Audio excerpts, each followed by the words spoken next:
Hello, puppies and kittens. Welcome to another episode of Blasphemers Bible. And today I want to open up with something a little out of the norm.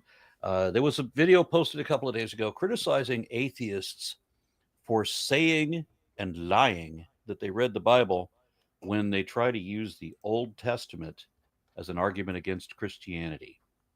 Because apparently the Old Testament is not related to the Bible, or more importantly, this was the answer I was given that I was told that I ignore. I said, why don't Jesus said that you're supposed to obey every jot and tittle of all those old Mosaic commandments. And this person said, well, no, we don't, because Jesus came to fulfill the law. So is Jesus contradicting himself? Am I not understanding? Are we all lying that we even read the fucking thing? Is there a correlation between the Old Testament and the New? And is there evil in the New Testament? Because this person is saying that all the evil is in the Old Testament, and I can find plenty of evil in the New. So what would the panel have to say about that? Well, nothing, because I don't know anything about the New Testament. Have you ever heard of Schrodinger's cat? Yes. Okay. Yes. All my Big Bang Theory watchers. So for Christians, the Old Testament the only people who are known to have heard of Schrodinger's cat. It's the most common popular. It's not the only way. Shut up. You know what I mean. But for Christians, the Old Testament is Schrodinger's Bible. It both is and is not the literal and absolute word of God that is entirely eternal and true, depending on your needs at the moment. And you don't get to open the box until you die. So the cat is always alive and dead at the same time. So it's dead when you need to pay taxes for it, and it's alive when you can get a benefit from it. Right. How does that work with you have to obey every jot and tittle of all those old Mosaic commandments, or else you'll be called least in heaven, while at the same time, supposedly there's a hidden secret message in there that I can't find. Even when they give me the citation to read it, I still can't find it, where Jesus says you don't have to obey any so what they're of talking those old about, Jewish laws because I came to fulfill the law. Okay, so the Jesus wouldn't be the one saying that. But actually, I think it's in Hebrews. So it's not Pauline, but it's pseudo Pauline. It's kind of ish. It doesn't say that it's from Paul. Anyways, okay. But people thought it was from Paul. Anyways, so Hebrews does have a section on the supersession of the law.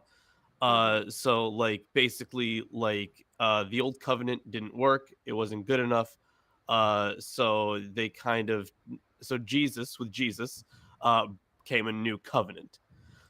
So that's why so many that's part of the reason at least so many Christians don't care about what's in the Old Testament, even though Jesus did in Matthew talk about not a jot or tittle of the law being changed until all time comes to pass, right? Yeah. Like even though he says that in Matthew again is like the most pro-Jewish gospel where the author effectively wants you to be Jewish but also include Jesus in there somewhere. That would just be a difference in perspective between the authors. But yeah, the idea of supersession of the covenant in this case, that's very clear in Hebrews.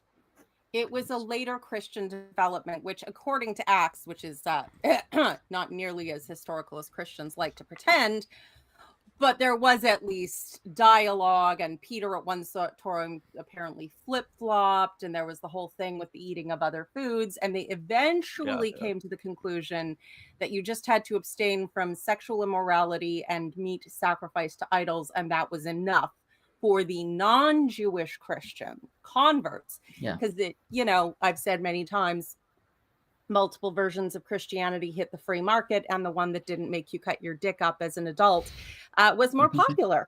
So there you go. Yeah, shocker. They make a religion a little bit more accessible, and people are like, "Who would have thought? Let's go to that one." It's just not everybody's kink, and it just had broader appeal. But yeah, how do I join your religion? Well, our religion prefers that you beat yourself in the mouth with a hammer. And our religion prefers that you kiss a puppy. Who wins in the free market of ideas? I'm going with puppy. Yeah. But from a Jewish perspective, like, you know, the Old Testament law is only for Jewish people. So for the early Christians to be like, oh, if you're Jewish, Jesus isn't gonna take away any of the laws. He's not telling you to be different. He's not going against the law set in the Torah. But you know, if you want to join this new movement, you need to do certain minimum stuff, which is very similar. The next important question: was Jesus Jewish? Yes. Well, yes. Obviously. I mean, according to every. If he existed at all. According to everyone and everything, yes. Yeah, I'm talking about it in two different contexts here, because they're talking about for the non-Jewish Christians. Well, Jesus struck me as being completely Jewish. That Jesus didn't think he was a Christian so much as he thought he was Jewish. He thought he was fulfilling some aspect of Jewish prophecy, even though he didn't. Yeah, it depends on the gospel, right? This is the way of all faiths, that a religion that follows a charismatic person forms its theology after that person and then retrofits them into the narrative. A lot of the things that Jesus is supposed to have said and done can directly be looked at in the context of religious dialogue in those days between the Essenes and the Pharisees and Sadducees and yada, yada, yada. Also, when it comes to evil in the New Testament, I'm always struck by the refrain I've heard many times, most famously from Hitch. The New Testament exceeds the evil of the Old, because the Old Testament God, once he had slaughtered you and your family and burnt everything you owned to the ground and salted the earth, he would leave you the fuck alone. Not to mention the Day of Judgment all over. But not until the advent of the Prince of Peace do we have eternal torment and gnashing of teeth. I want to hear what Mark was going to say. And then I was going to say, not to mention the very clear anti-Semitism of books in the New Testament, like the Gospel of Matthew, from which you could argue that out of that, all the persecution and all the stuff that I don't have to remind everybody of, inspired, as inspiration from this. This person that made this video and that I was arguing with about that said that anybody that attacks the Old Testament is actually attacking Judaism, and so she's arguing that maybe perhaps they think we're justified in our anti-Semitism if we have complaints against the Old Testament, but you can't use the Old Testament against the New. Which is interesting too, because I constantly am criticized for being, talking about the Christian interpretation of these things, because that's what affects our real lives right now. But the Christian interpretation is vastly different from the Jewish, and the tradition of being able to argue with the source material and be like, that is stupid and wrong, is a Jewish one, not a Christian one. I can't say, Paul said that, and he's a fucking asshat. Okay, we had another comment. We were going to a little bit more topical. What? I had one question for Lilith. Lilith, what's the opposite of Schrodinger's cat? Is this a joke? This is related. This is related to the show. The opposite of Schrodinger's cat is Jesus. You want to know why?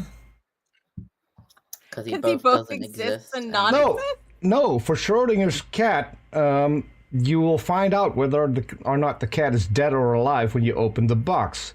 For Jesus is when they close your box, then you're going to find out. Okay. Supposedly. All right, so Peter, you had some news to share with the panel? Yes, we should observe a minute of silence because our dear friend Dr. Dino, he's lost his wife on the 11th of this month. She didn't pass away though. She ran away, and since she was in charge of the donations, she just took 16,000 of the donations with her. Only 16,000? Girl, you could do better. Well, so I'm still friends with her predecessor, Cindy, Hovind's third wife, who filed a lawsuit against Kent Hovind, and as a response to that lawsuit, Kent Hovind put a lot of his own possessions into Sandra's name, so Cindy couldn't get at them. I'm not sure if all of that is still in place, but if it is, then Sandra didn't just walk off with 16,000, but also with the ownership of a lot of Dinosaur Adventureland. And Good I girl. don't know how to figure out what exactly was meant, but 2 days after Sandra left, Kent's money man, Ernie Land, posted the following on his Facebook page. I don't know if this is a jab at Kent Hovind or a sign of support, but it's weird timing. Just saying. But I don't exactly have a man's mind. Gentlemen, if you were to post this right after your friend's lady had ran. But the ramifications for Hovind are pretty severe, because now he used to do this open mic thing on his channel where people could come on and ask him questions. And quite recently, the only people who are coming on are people who are asking, what the hell happened with Sandra? So, and he can't have his followers know that his wife ran away. So, and they can't kick the people fast enough. So they stopped taking live callers. And now they have to monitor the chat as well, because a lot of times, I don't know who it is, but there are a lot of Sandra Hovinds in Hovind's chat who get banned over the past week. So yeah, a lot of people are having fun with this. Yeah, I can hear it. And Tomer, when are you going to take control of the situation and put it to stop all these distractions? Yes, Tomer. Never. I have no control. I just want to say, in most situations, I do not actually advocate like cutting and running with money. It is far better if you can have an adult, mature ending to a relationship. Lilith, in this case, psychotic narcissist, Peter, in the case of an abusive psychotic narcissist, get everything you can and get out. It's only the fourth wife that he's lost. I mean, I think there's clearly a plan, God's plan, who was working there. About the good time the family had at his park when one of their kids drowned. Okay, but the rest of the family had a great time. Yes, and they want to come back. The dead one. This is the human sympathy is not for this character. Peter, I think you missed a comment. I've missed a comment. Yeah, you might need to scroll up a bit. All right. Well, anyways, it's related to the first thing we were talking While he about. finds that, who's reading chapter 20 today? I think Mark. This one, you mean? I don't think you read previously. Sure. All right. Yep. That settles it. Mark will be reading chapter 20. But anyways, now what is this comment? Matt White says, for those not font nerd, the jot equal dot above a lowercase j or I, tittle equals cross stroke on a lowercase t. I'm sure Lawrence, Tomer, Isaac will fit these to Aramaic script. I mean, Yod is the letter Yod, right? Yeah. Well, yeah, the different. Well, a jot is the English word for the dot above the I, and maybe it comes from the New Testament, the Greek, because it's iota, which is the small letter, which is equivalent to the Hebrew yud or yod, which is the smallest letter as well. But I don't know. I mean, Lawrence, what's a karaya or whatever? So that is something that I'm currently looking. I don't think I've actually looked at this verse in Greek, so I'm gonna do that. If it was referring to the Hebrew, then it probably was referring to the smallest letter, and maybe like the dots that are used inside certain letters to change them from being like, bed to feds. But I don't know if that was actually used at that time, or if that was an invention of the Masoretes. I thought jot and tittle were exclusively Jewish, and so I'm confused that this is written in Greek. Why would they be talking about that? Because they jot were and tittle Hellenized. is jot and tittle is English, and the Greek said iota, says iota and kedaya. One iota, or it's a one. case of the translation translating the intent as opposed to literal terms that wouldn't translate across different grammars. KJV. Yeah, but I don't know if. Well, it does say one iota. Like it the says point like is the full little name of the dots letter. and slashes that adapt terms, and it is all part of written language. You have tiny little add-ons here and there. Yes, but I don't know if the jot is in English, the name for the dot on top of the I and the J is like that's actually the name that came out of nowhere and then it was used in an English translation, or if it was the other way around, right? Because the letter I, J is iota. I know. Okay, I get it now. Yeah, I get it.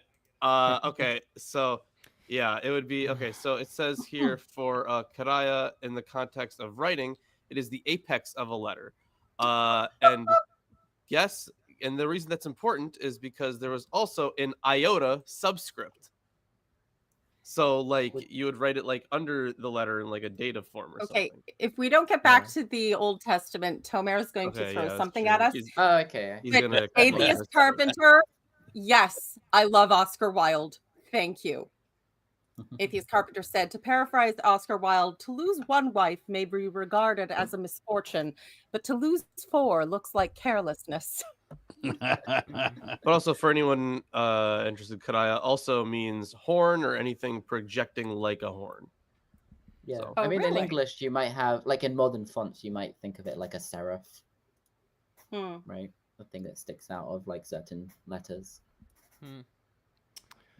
Oh, the grammarians. So in Hebrew, it might be referring to like the Aramaic, that they also kind of have serifs when you. Woe unto us, Mark! We have fallen into the hands of the grammarians. Okay. Filthy Pixels says, I've been an avid watcher of RN for a while, but this is my first time catching Blasphemers Bible. Can someone catch me up to speed? We'll just wait for Chronicles. Wait for Chronicles, then we'll get to that's the recap. So, that's basically the recap. With reference to the quote from earlier that the Old Testament has all the evil as opposed to the New Testament. Yes, so far the Old Testament God has killed millions of people, but at least he let them stay dead. Yes. And I would say one major to kill them again.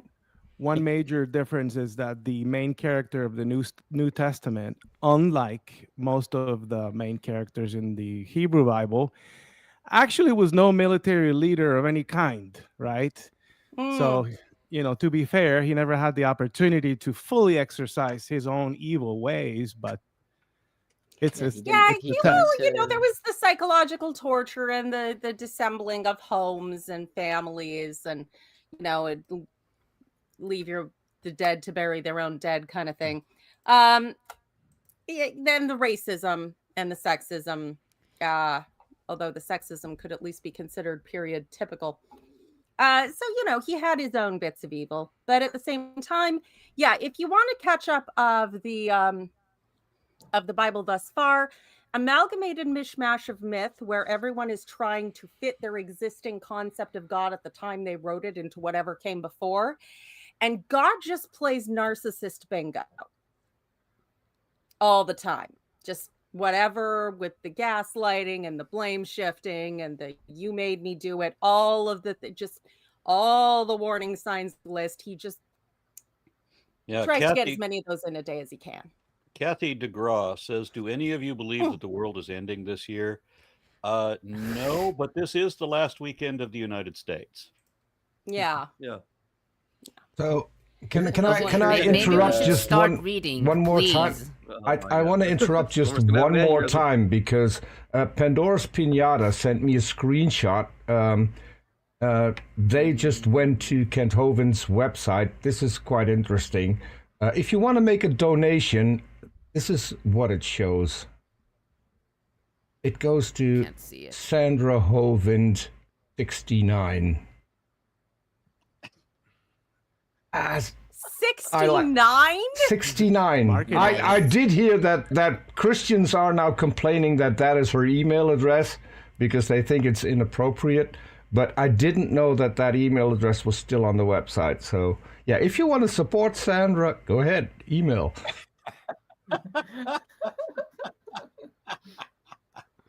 Thank you, Pandora's Pinata. Like making their emails. Hey, Tomer, are we going to get to reading this damn book? Yeah, apparently not. I think Mark's got this. Yeah. Okay. It is a long chapter. How long would you like? Read up to 22. Okay. It's not that long. All right. 1 Kings 20. Now, King Ben-Hadad of Syria assembled all his army, along with 32 other kings with their horses and chariots. He marched against Samaria and besieged and attacked it. He sent messengers to King Ahab of Israel, who was in the city. And he said to him, "This is what Ben-Hadad says. Your silver and gold are mine, as well as the best of your wives and sons." The king of Israel replied, "It is just as you say, my master, O king. I and all I own belong to you." The messengers came again and said, "This is what Ben-Hadad says. I send this message to you. You must give me your silver, gold, wives, and sons. But now, at this time tomorrow, I will send my servants to you, and they will search through your palace and through your servants' houses. They will carry away all your valuables." The king of Israel summoned all the leaders of the land and said, "Notice how this man is looking for trouble. Indeed, he demanded my wives, sons, silver, and gold, and I did not resist him." All of the leaders and people said to him, "Do not give in or agree to his demands." So he said to the messengers of Ben-Hadad, "Say this to my master the king. I will give you everything you demanded at first from your servant, but I am unable to agree to this latest demand." So the messengers went back and gave their report. Ben-Hadad sent another message to him, "May the gods judge me severely if there is enough dirt left in Samaria for my soldiers to scoop up in their hands." The king of Israel replied, "Tell him the one who puts on this battle gear should not boast like one who's taken it off." When Ben-Hadad received this reply, he and the other kings were drinking in their quarters. He ordered his servants, "Get ready to attack." So they got ready to attack the city. Now a prophet visited King Ahab of Israel and said, "This is what Yahweh says. Do you see this huge army? Look, I'm going to hand it over to you this very day. Then you will know that I am Yahweh." And Ahab asked, "By whom will this be accomplished?" And he answered, "This is what the Lord says, by the servants of the district governors." Ahab asked, "Who will launch the attack?" He answered, "You will." So Ahab assembled the 232 servants of the district governors. After that, he assembled all of the Israelite army, numbering 7,000. They marched out at noon, while Ben-Hadad and the 32 kings allied with him were drinking heavily in their quarters. The servants of the district governors led the march. When Ben-Hadad sent messengers, they reported back to him, "Men are marching out of Samaria." And he ordered, "Whether they come in peace or to do battle, take them alive." So they marched out of the city with the servants of the district governors in the lead and the army behind them. Each one struck down an enemy soldier. The Syrians fled, and Israel chased them. King Ben-Hadad of Syria escaped on horseback with some of the horsemen. Then the king of Israel marched out and struck down the horses and chariots, and he thoroughly defeated Syria. Read 22. The prophet visited the king of Israel and instructed him, "Go fortify your defenses. Determine what you must do, for in the spring the king of Syria will attack you." Okay. So, one of the interesting things to me, right? And this is like past his whole, because first he asked for his gold and silver and his wives and children, and Ahab's like, "No problem, buddy, you got it." But then when he asked to go into his house and the houses of his servants and basically grab whatever they want, he's like, "That's too far, buddy."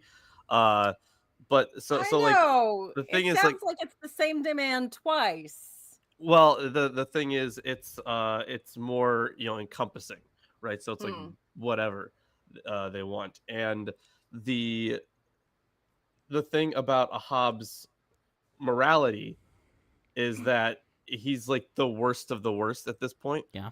And we're only going to achieve equal or greater heights with Manasseh later. And his morality will also be questioned when we get to the next chapter. Yeah. It may be questioned, but he's showing some spine and winning a war. And frankly, that little comeback, let not him who's putting on his armor boast like him who's taking it off. I mean, I would say that the Hebrew is more concise because it's 4 words. Al yitalel chogger kemafteach. I'm saying it's a good comeback. Yeah, but it's still, it is. Yeah. in English, it's more like, okay. Still direct but translation. In Hebrew, it's more concise. So the thing about the war, though, is that notice how in this story, Yahweh is going to be on Ahab's side. Yeah. For Israel's for Israel's sake. But remember back in chapter 16 where Ahab sets up an Asherah pole and like an altar to Baal. Mm-hmm. So we have this and this is what Francesca Stavropoulou argues for, is that not just this but also the Manasseh stuff is kind of it's been propagandized to make them worse than they actually probably were. Definitely. But the by DH, I assume. Well, sure, at least one iteration of it. So the so that to me is super interesting. How in this chapter he's Yahweh is very much on his side, when in an earlier chapter he was very clearly would not have been. I think it shows the way that they're trying to, and in later stories we'll see, they also try to really basically castrate him and make him very weak and whiny and they're very much the propaganda. But at least in this, he apparently actually won this battle, and is winning anything against Assyria is nothing to turn your nose up at. They were serious power at the time. So it's to me it shows that the desire to smear him as this weak and ineffective leader is kind of total bullshit, and that he was probably very strong and effective. And at the same time, you end up with these the Yahweh's on his side because he's still the war god and he still wants all the credit and the glory for the wars.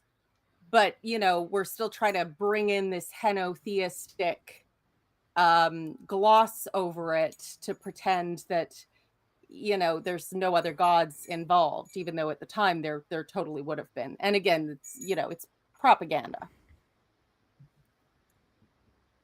And he even calls him, was in verse 9? Yes. So he said to the messengers of Ben-Hadad, "Tell my lord the king." So so he's already kind of a vassal for him. Just to make sure I understand this correctly, henotheism is where you take the position that everybody's religion is true. Is that a fair? It's that Not there's lots of exactly- gods, but you're only allowed to worship one. Yeah, only one is worthy of worship. Yeah. And it's not that the other ones don't exist, is that this one really is the one that's relevant to us and that we ought to dedicate our worship Yeah, to. sometimes it's like a national god, like the other gods, like each people have their own god, which is like their god that can only help them.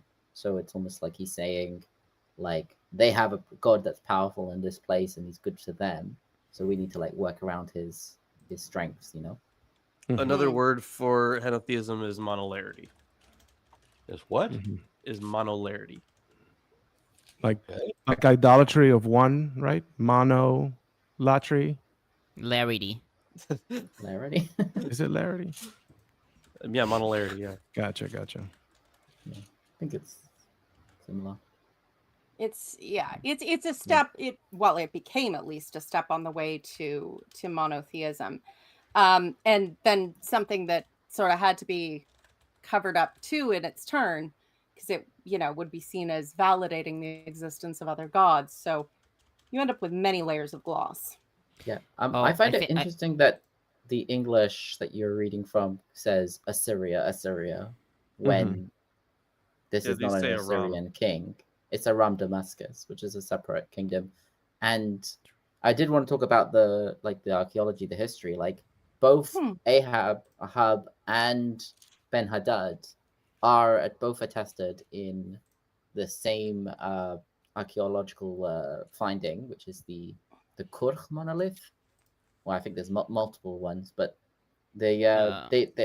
it's which I think is an Assyrian tablet, which says that the king of Assyria, Shalmaneser III, defeated them. Well, both of them separately, I guess. So it's interesting that this story seems to have them fighting with each other, and then I guess at some point, either before their story or after their story, they both were defeated in battle by the Assyrians. But again, it's interesting that the translations think that Aram is Assyria. Is it possible they're They pulling are from the associated. Septuagint? I think maybe that's why. Yeah, makes sense. I mean, if the Septuagint says Assyria, I mean, it kind of makes sense because obviously the Assyrians at some point was changed. They defeated the Arameans, and they actually adopted Aramaic as their own language. So, yeah, is it the Neo-Assyrian Empire? They spoke Aramaic. So so it's interesting. So I can understand why they would be confused with each other. But yeah, from what we know in the archaeology is that Ben-Hadad was a king of Aram Damascus, which was its own kingdom, maybe under the influence of the Assyrians at this point in time. Okay. So I'll start on verse 1. Ben-Hadad, king of Aram. The king's identity has been a long problem amongst scholars. Sweeney notes that earlier scholars identified him as Ben-Hadad, son of Tabrimon, mentioned in 15, 16 through 22, as the king who allied with Asa of Judah, and attacked the Galilee region during the reign of Baasha.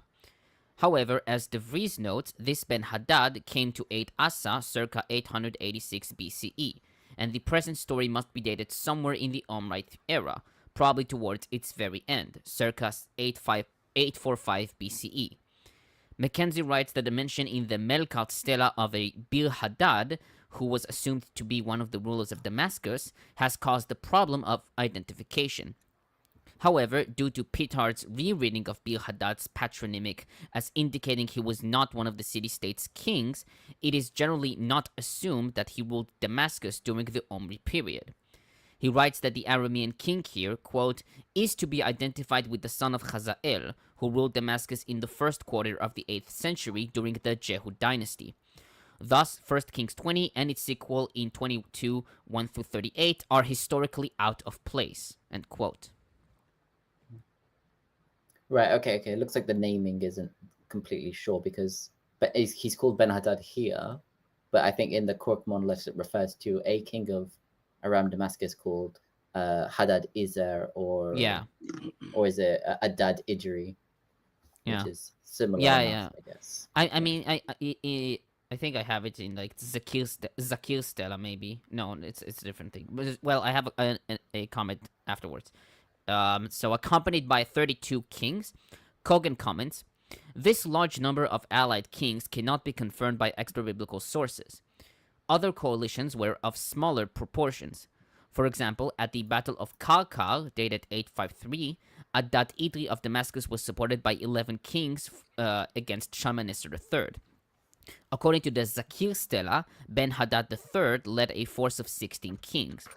Moreover, the authority that Ben-Hadad exercised over these kings, compared to verse 24, indicates that the 32 were most likely tribal chieftains, perhaps in the vicinity of Damascus, rather than the heads of large kingdoms.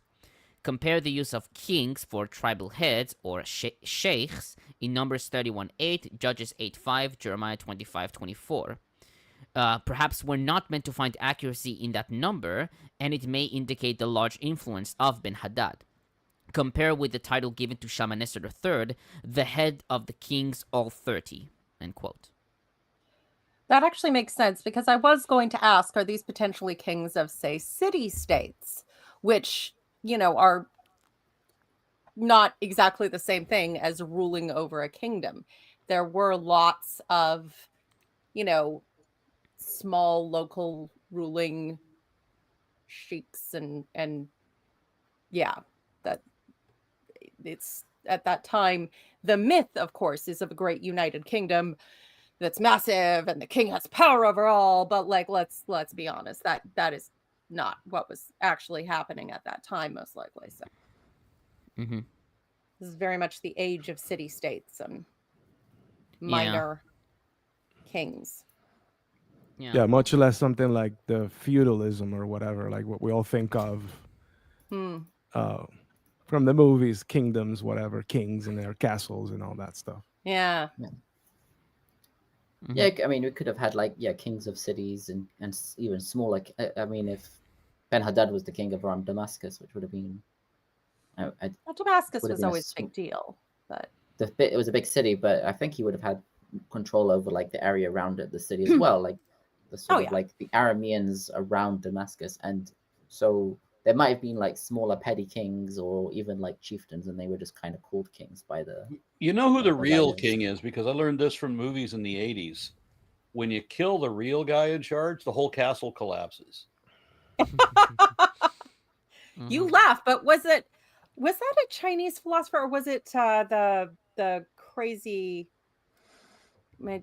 guy that someone actually suggested that if you were going to rule as a tyrant, you shouldn't, but if you were determined to take this course, you ought to literally build your palace with an escape route underground and a key brick that can be yanked out and collapse the entire thing, so that you can, when inevitably the peasants rise up against you because you're being an asshole, you can escape out the secret passage and pull the whole palace down after you.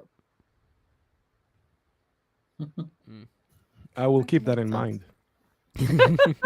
Make sure to murder the architect after you.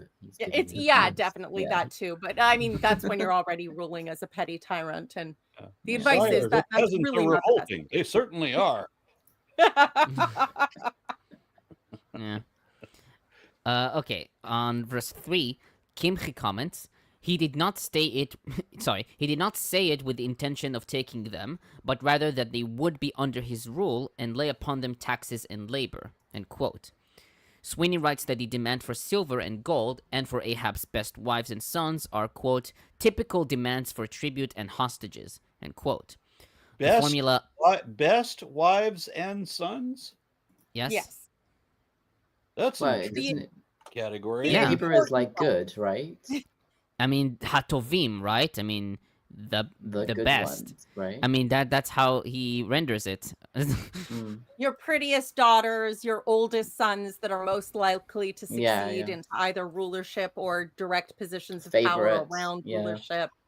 Yeah, I can't speak to the best wives thing because I don't know how the whole that it works, but. Just a minute, best sons. No, I'm just a B class son. That would Yeah. actually I'm be the more major likely to get you disappointment sent out the son. door. You'd be like, Yeah, yes, made a this big- is my best son. No, he's not. You know, you had like birth order was really important. Also, like who your mother was. So like if you were, you know, if your mother was a concubine or a lesser wife, like that would affect your status as well.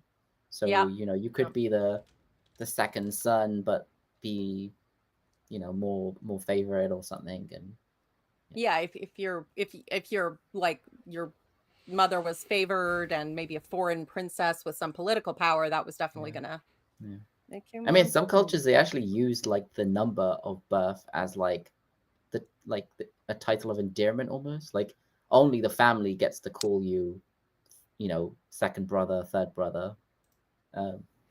Though it Kinda should be weird, but noted, it should be noted that Hatovim, the good ones or the best ones, does not appear in the Lucianic recension, I believe. Fair enough. Although it's kind of funny to be like, It I does have appear too in the many kids, Septuagint. just number them. I can't be bothered. Yeah, I haven't finished the comment. The formula, thus says Ben-Hadad, Hebrew Ko Amal Ben-Hadad, is typically employed in diplomatic exchange. He takes Ahab's submission as illustrating his character. Quote, he quickly accepts an alliance with Ben-Hadad just as he accepted an alliance with Ethbal of Sidon in 1631, end quote. DeVries writes that Ben-Hadad's demand is rude and peremptory, quote unquote, whilst the Israelite response is, quote, a mere formality, end quote. And Fritz comments, quote, the measures mentioned in the negotiations were part of ancient Near Eastern warfare. The tribute allowed the defeated party to buy themselves out and thus stop further battle and looting. In a way, this payment was regarded as a replacement for the lost booty. The hostages provided would secure the negotiated peace. The purpose of the looting of a city was to take as much booty as possible. This booty included the inhabitants, who were either sold as slaves or became part of the now increased property of the victor. Thus, tribute was to spare the inhabitants.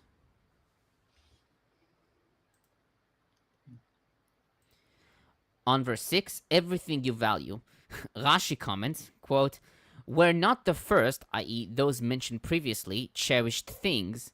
What then is the meaning of everything you cherish?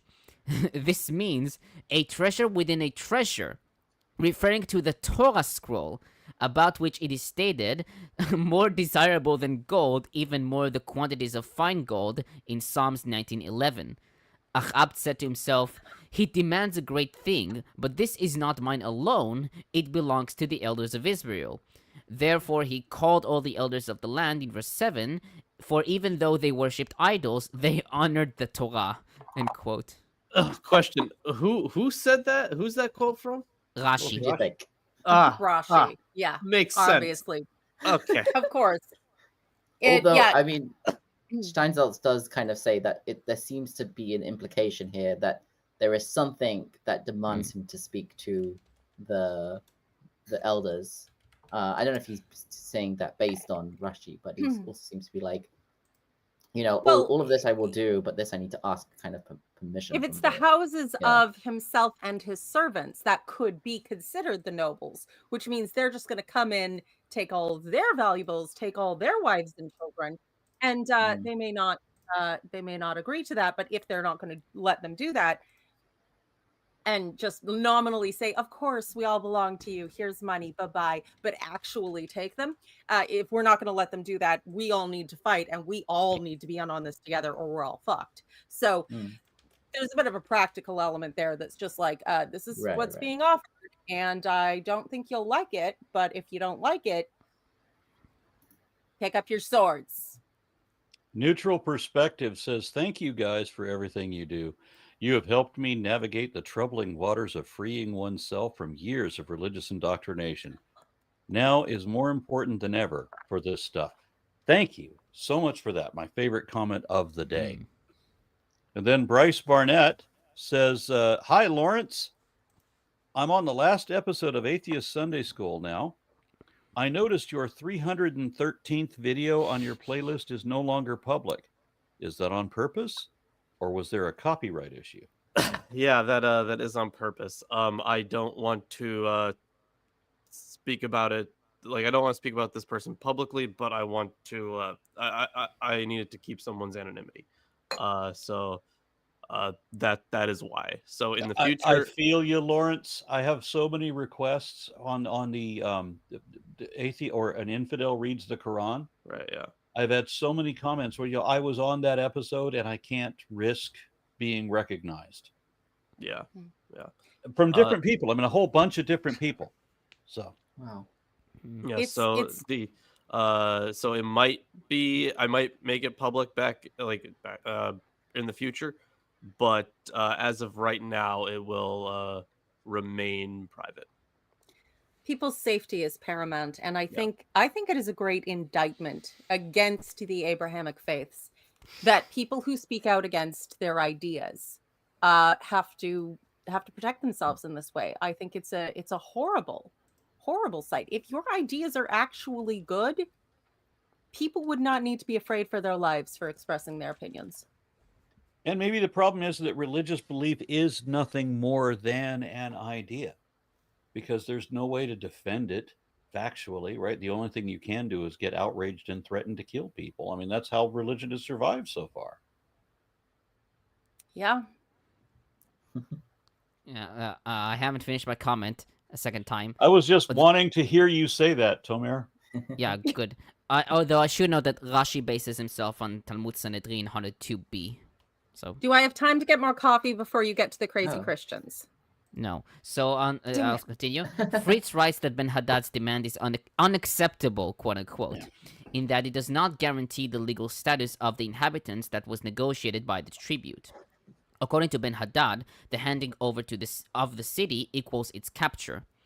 McKenzie writes that Ben Haddad's demand, quote, goes beyond the treaty stipulations for Caesarian and vassal, especially since the Israelite king has not revolted. The intent is to humiliate the king of Israel, end quote. He writes that the reading, what you consider valuable, quote unquote, suggests that the Arameans, quote, will spitefully seize what is precious to the Israelite king rather than what they themselves may desire, end quote. Yeah, that sounds right. There's definitely some spite going on there. That isn't justified by anything in the narrative. Yeah. Oh, one thing I wanted to mention is about the archaeology is that Ben Haddad and Ahab are actually fighting on the same side against the Assyrians. So maybe there is some like historical basis to this story. Maybe not in all the details, but the idea of like they were, against each other, they were fighting, and then Ahab, defeated him and then let him live, and that is, that's somehow bad because God doesn't like him letting people live that he doesn't want. That is actually, I don't see it written thus far in the text, Yeah. but that is definitely an excuse that God uses a lot. I have to kill you because you didn't kill everyone I told you to kill. You left like 5 people alive, and now I'm going to fuck up your entire family and all of your descendants forever. Yeah, it will. I think there's definitely some discrepancy because I think it's like they're on the same side, blah blah blah. But then in the Bible it says that eventually they fight again, and then I think that's the end of him. But yeah, Squabbles between neighbors that might then band together against a greater outside force like the actual Assyrians. Okay, so on verse 10, if enough dust remains in Samaria to give each of my men a handful. The Hebrew Bible reads, if the dust of Samaria will suffice, ye spoke to the She'alim. Septuagint reads, if the dust of Samaria will suffice for foxes, for all the people, for my footmen. Yeah, reading Shu'alim, foxes, instead of She'alim. Sweeney writes that the Septuagint presupposes that there will not be enough left of Samaria for foxes to burrow in. Targum reads, if the dust of Samaria is sufficient for carrying in the hollows of the soles of the feet of the people who are with me. This led some traditionals, like Rashi and Kara, to take She'alim as an expression of, quote, treading with the sole of the foot, end quote. treading. Treading, yeah. based on passages like Numbers 22-24, a line between the vineyards, in Hebrew, B'mishol HaKeramim, and Isaiah 40:12, who measured the waters with his she'alo. Most traditionals take she'al to refer to the hand, and thus handfuls, a reading attested in Vulgate, Peshitta, BDB Dictionary, Halot, and modern commentators. Well, yeah, obviously, each soldier taking a handful of dirt with them, and then there'll be no dirt left. There's not enough dirt in this one place for all of the soldiers to show how many there are. There's a lot more dirt, a lot more soldiers than, the dust that would be picked up by them just walking over it. I should say it's a lot more dust, so there's less soldiers. If it was just the dust, like they walked over the ground and the dust just like was attached to their feet, and then there wasn't enough dust left for the rest of the soldiers, that implies a massive force, and so kind of makes the battle seem like, biblically proportionate, I guess. It's just a lot of bragging. Yes. Yeah, it's definitely a more wondrous one to say that it's just like the dust that's picked up by the soles of their feet, as opposed to each soldier grabs a handful, Yeah, I should I should note that McKenzie notes that Klosterman accepts the Septuagint reading as referring to jackals that entered the Aramean camp at night to scavenge. Yeah. Okay, so on verse 11, one who puts on his armor should not boast like one who takes it off. In Hebrew, it's al yithalel choger kemefateach. The word choger is of the root chet gimel reish, to gird up, and the word mefateach is from the root pei taf chet, to open up. Targum reads, "Let not he who girds himself and goes down into battle boast like a warrior who wins and goes up from it." Likewise, Fritz writes that the meaning of this proverb is roughly, "Don't count your chickens before they hatch." Septuagint has, "Let not the hunchback boast as he who is straight."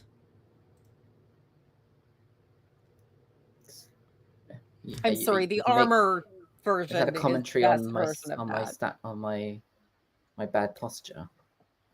Oh, who's the cute little danger noodle? Yeah, this one is Durango. He is a bull snake, and he's kind of like Oscar the Grouch from Sesame Street, because he's always in a bad mood and always hissing, pretending to So be a rattlesnake.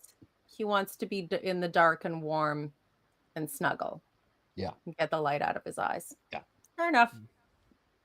Respect. Okay, so on verse 12, while he and the kings were drinking in their tents. Cogan writes that Ben-Hadad's decision to lay siege upon Samaria whilst being drunk indicates a loss of discretion. The note that Ben-Hadad was drinking is repeated in verse 16, which hints to its importance. McKenzie writes that this behavior indicates Ben-Hadad's overconfidence about the impending battle. In the larger narrative, he writes, the drunkenness is Yahweh's doing, and is the mechanism by which Yahweh brings victory to Israel. Cogan notes that the reference to them drinking in their booths, in Hebrew basukot, seems strange, since an army does not normally stay in booths during a war, and at best in tents, ohalim. Thus, Yadin proposed taking Sukkot as the city of Sukkoth, east of the Jordan, as seen in 746, where Ben-Hadad and his allies waited in as their main camp, a reading reflected in the Septuagint, in verse 16. Moreover, if the author wanted to indicate the drinking place, he would have used the singular sukkah and not the plural sukkot. McKenzie, however, citing Homan, notes that the distance between Samaria and Sukkoth, some 60 kilometers or 40 miles, is a long way to travel in a day to search the palace, and makes verses 17 through 20 incomprehensible. Quote, by the time the Aramean soldiers report to Ben-Hadad and then receive his order to capture the Israelites coming out of the city, the entire Israelite army would have emerged, and the battle will be well underway, if not over. You would think so, but well, I mean, yeah, I guess either way, don't start wars when you're drunk. Well, I mean he says that they're in Sukkot in when he hears that they're not replying to his message, and they're like, okay, go against the city. But then, by the time they get out to there, it's because in verse 16 they're still drinking in the same place. Okay. Yeah. Mm-hmm. It sounds like it could just be a bit of literary. I mean, you can read it as booths. I mean, like if you think about like an army camp, yeah, you might have tents, but you might have had like some like an eating area. Maybe would have not, rather than being inside a tent, might have just been like a couple of poles in the ground with a flat piece of material on top to give them some shelter from the sun. But they were like outside, eating and drinking, whatever. I just saw a comment in the chat that I want to answer.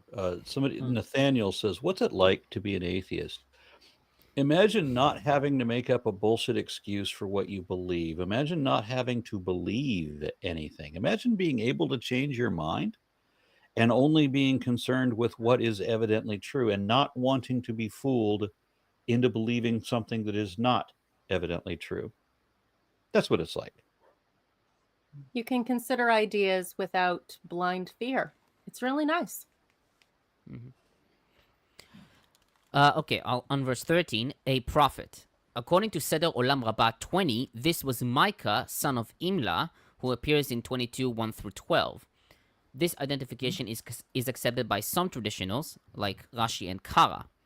Several commentators take verses 13 and 14, or some parts of it, to be an addition by D.H. Fritz writes that the phraseology is part of the Deuteronomistic theology, noting that the demand to recognize Yahweh is part of, quote, the common language of DH, seen in Deuteronomy 4:35 and 39, 7:9, and Joshua 2:11, end quote.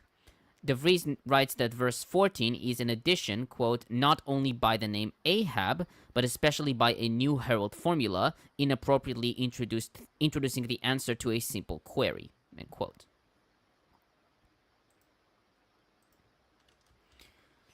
On "Then you will know that I am the Lord," Fritz comments, a similar intention is found in the two editions, verses 13 and 14, and verse 28.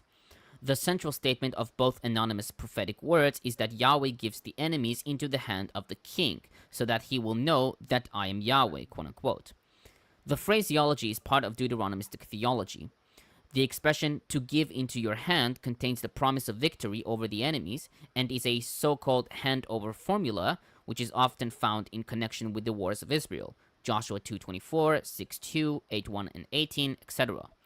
The demand to recognize Yahweh belongs to the common language pool of DH2, Deuteronomy 4:35 and 39, 7:9, and Joshua 2:11. The formula does not imply an act of spiritual recognition, but asks one to acknowledge Yahweh as the one and only God, as we see in 1 Kings 18:39. The external sign for this recognition is the worship of Yahweh alone and the exclusion of all other foreign cults. Success in war and turning to Yahweh as the only God are thus dependent on each other.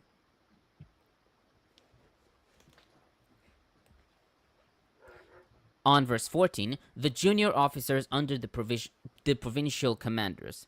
In Hebrew, it's Na'arei Sarei HaMedinot, literally, the stewards of the chieftains of the states. Some traditionals, like Rashi and Kara, wrote that they were hostages, for all the governors of the other nations would give their children into his custody as a guarantee that they will not rebel against him. Most modern commentators take Ne'arim to be a technical term for warriors. For example, DeVries writes that the phrase was borrowed from 3 original occurrences in this passage, and probably refers to, quote, a special elite guard composed of young men, normally attached to the various provincial governors, end quote. Cogan, however, writes that this opinion is based on the appearance of Na'ar in an Ugaritic document in the sense of trained warriors of the first rank. Citing Raini, he notes that this Canaanite word was incorporated into the Egyptian language of the time. He writes, however, that the plot of the story requires a literal understanding of Na'ar, and emphasizes that, quote, the strength comes from the hands of a small group of untrained young soldiers over the larger and stronger Aramean army, which leads to the conclusion that Yahweh is the one who's walking in front of Israel in battle and proves that I am Yahweh, quote unquote. Compare 2 Samuel 2:14, end quote. I mean, already the size of the army would have been like the sign, right? Here is a small army, here's a big army. The actual, which type of soldiers you choose seems to be, negligible to the actual, how big of a miracle you might have seen it. Yeah. So whether it's the idea of few against many. Yeah, I mean, I guess the idea of that you had like a few of them go first, and then the rest of the army go later, so that you kind of tricked Ben-Hadad to kind of not make a big fuss about it and be like, oh, just take them alive. And then they're like, okay, we have to be careful here. And then like the whole army comes out, and then they get, surprise attack. So, if you've had command from the king, like, to take them alive, not to rush out and kill everyone, and you try that, and then more people come in, you're not sure necessarily what you're supposed to do, and that lack of communication could actually explain what happened. Well, yeah. On verse 15, 7,000 in all. Although most early translations follow the Masoretic text, the Lucianic recension has 60,000. which seems to be too large given verses 27 and 29. But the Vaticanus has 60, which DeVries takes as a case of bibliography. Cogan notes that 7,000 is a typological number, much like the 7,000 loyal to Yahweh in 1918, and describes a relatively small army compared to the strong Aramean army of verse 1. The idea of few against many appears in verse 27 as well. He writes, quote, in realistic terms, a force of 7,000 warriors was considered to be a large force, especially for a small kingdom. Compare the armies of the people who stood against Shalmaneser III, who are listed in his obelisk. Hamat, for example, had 10,000 warriors, and the same number is attributed to Israel, end quote. Yeah, it says that, I think it's the Battle of Karkar. So it's like, he had 2,000 chariots and 10,000 soldiers of Ahab the Israelite, though the number of chariots is disputed. So this is actually almost it's a realistic number almost, this one that we see. Yeah, the 7,000. it is. Especially, I mean, like even Steinsaltz is like, I'm sorry, did Samaria you say realistic? We found something realistic in the Bible? Well, I've mentioned, like this is probably the most historically based part of the Bible we've come across yet. Yeah, thus far, definitely. We've got multiple characters that are attested in history, and their interactions seem to make sense in that context of. I don't know. I get a little confused with all the realistic things in the Bible. A man being swallowed by the sun, a whale stopping in the sky. Who can keep track? Oh, I love space whales. Aww. Except when they turn into flower pots. Yeah. Okay, so on finally on verse 18, it is unclear why Ben-Hadad ordered to take any Israelite alive. Kimchi wrote that Ben-Hadad was so confident of his victory that he ordered not to kill the Israelite soldiers, but to capture them. McKenzie writes that he may have intended to torture them as entertainment. Sweeney writes that this decision, quote, indicates drunken lack of judgment, end quote. Regardless, this decision had led to the Arameans' defeat by the Israelites. So there's some jokes going on in the commentary about something, but I misread it. I didn't misread it. They misspelt it. So it says something about nothing new on the northern front. We have made jokes about the Dans since the beginning of time. And I thought they were talking about the tribe of Dan. But no, they were talking about the Danes.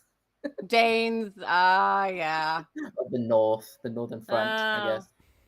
But yeah, the the tribe of Dan were in the north of Israel. And yeah. Seems I did Dan and Beersheba, that whole thing. It's a vibe. Yeah, the north to the south, pretty much. Yeah.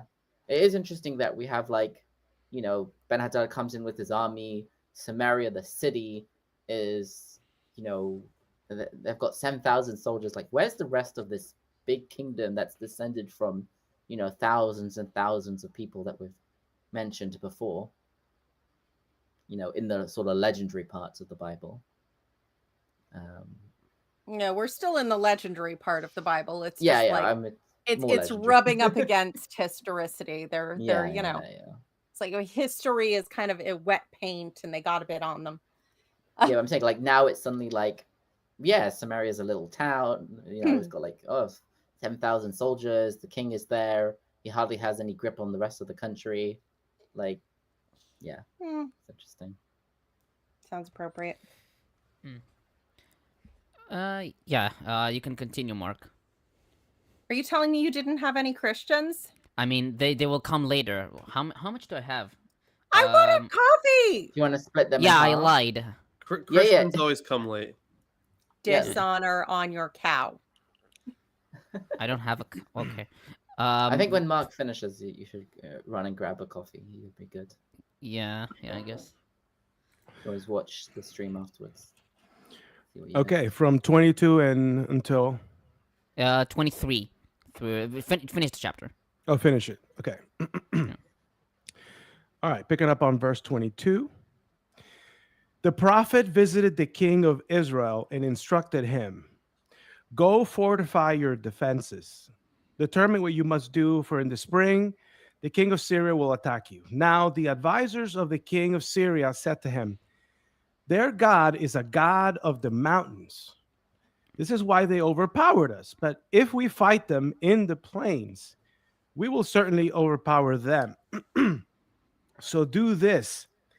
Dismiss the kings from their command and replace them with military commanders." Just a second. Mark's camera is freezing. It's Oh, yes. Yeah. Really? It froze. Yeah. Let me lower the quality. I don't. Just turn It's off pantomime- the camera and put it on pantomime. again. Yeah. Oh, There we go. Is that better? hello. Yeah. The glasses on. Okay. All right. Verse 25. Yeah, 24. 24. So do this. Dismiss the kings from their command and replace them with military commanders. Muster an army like one you lost, with the same number of horses and chariots. Then we will fight them in the plains. We will certainly overpower them. He approved their plan and did as they advised. In the spring, Ben-Hadad mustered the Syrian army and marched to Aphek to fight Israel. When the Israelites had mustered and received their supplies, they marched out to face them in battle. When the Israelites deployed opposite them, they were like two small flocks of goats. But the Syrians filled the land. The prophet visited the king of Israel and said, "This is what the Lord says. Because the Syrians said, 'The Lord is a God of the mountains and not a God of the valleys,' I will hand over to you this entire huge army. Then you will know that I am Yahweh." The armies were deployed opposite each other for 7 days. On the seventh day, the battle began, and the Israelites killed 100,000 Syrian foot soldiers in one day. The remaining 27,000 ran to Aphek and went into the city, but the wall fell on them. Now Ben-Hadad ran into the city and hid under an inner room. His advisors said to him, "Look, we've heard that the kings of the Israelite dynasty are kind. Allow us to put sackcloth around our waists and ropes on our heads and surrender to the king of Israel. Maybe he will spare our lives." And maybe if you wear an onion on your belt, which was the style at the time. That'll do it too. Mark, So when you they did, put you on did get some sackcloth- criticism from the chat. Atheist Carpenter said, "Lower the quality. You're already reading the Bible. How low can you go?" Oh, yeah. Oh, shut up. Well, there's always the Book of Mormon. Yeah, true. That's true. Yes, I know Tomer would appreciate that. Yeah, Please continue, Mark.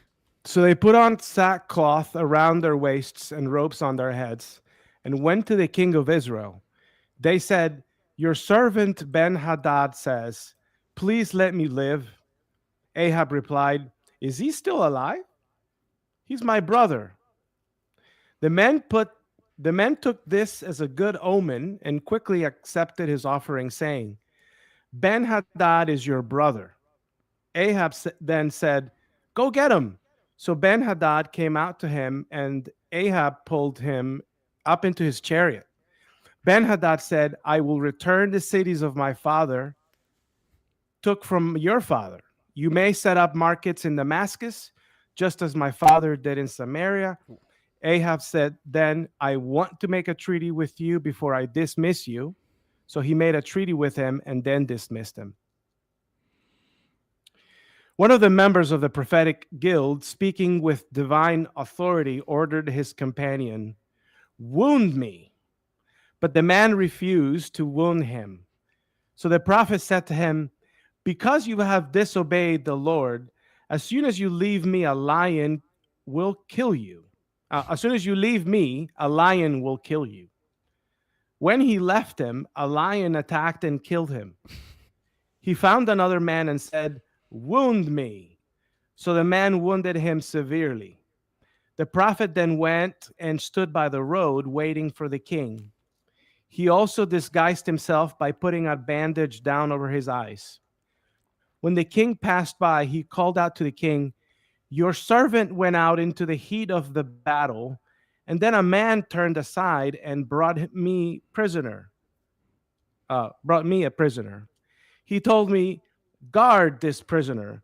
If he ends up missing for any reason, you will pay with your life or with a talent of silver. Well, it just so happened that while your servant was doing this and that, he disappeared. The king of Israel said to him, your punishment is already determined by your own testimony. The prophet quickly removed the bandage from his eyes, and the king of Israel recognized he was one of the prophets. The prophet then said to him, this is what the Lord says. Because you released a man I had determined should die, you will pay with your life, and your people will suffer instead of this people. The king of Israel went home to Samaria, bitter and angry. Why does God hate peace so much? They have a battle. They're like, hey, you know what? You win. Let's make treaties. Let's make a good future with economic cooperation. No, It's so God easy hates to hate peace. peace. Oh, I mean, just look at the analogy bit that happened before, which didn't seem to be relevant to the story at all, which was like the prophet guy said to his friend, like, hit me, wound me. And the guy said, no, I don't want to. So he I said, don't want to okay, stab you. yeah, don't, you're my friend. I don't want to harm you.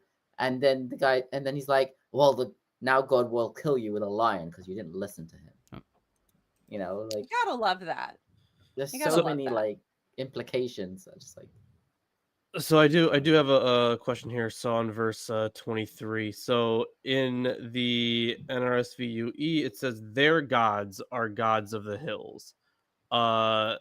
So checking the Septuagint, it does just have a singular god. So it just says Theos. So like a god of mountains is Israel's god. So does the Hebrew there say gods plural? It's 23, you said? Yeah, 23. Elohei Harim, Eloheihem. I mean, Eloheihem Elohim, implies that it's their gods. Okay, gotcha. No, sounds sorry. like plural, not but it could gods. also- I mean, their god. Sorry. I mean, it sounds like singular for me. Okay. Really? Eloheihem?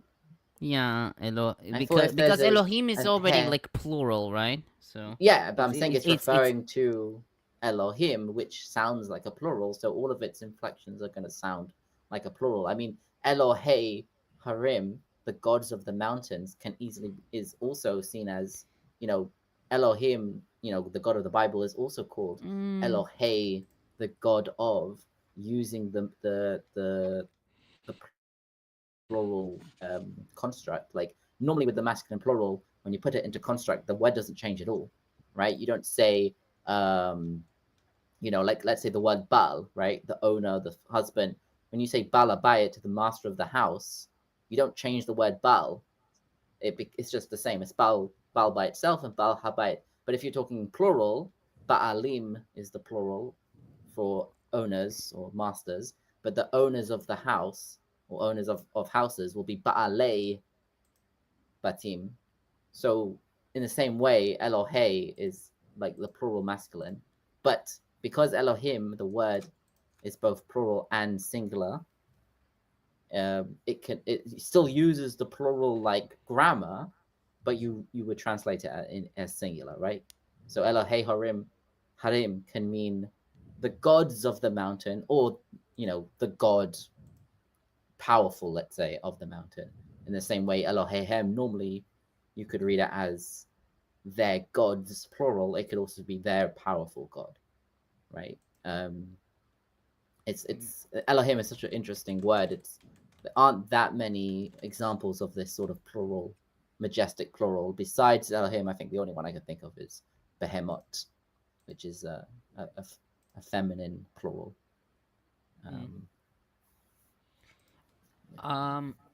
Yeah.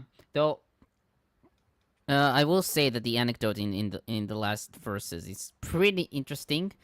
Though I think I fucked up because I didn't expound on these verses too much. Probably I just forgot about it.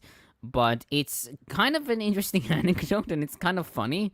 Like, you have one of the prophets says, "Hit me," and he says, "No, I'm not going to hit you. You're going to die. You're going to be killed by a lion." And then he kills him. And then he says to another person, "Hit him," and he hits him. So, like, it seems, I don't know if that's redundant, and maybe there is a point behind the.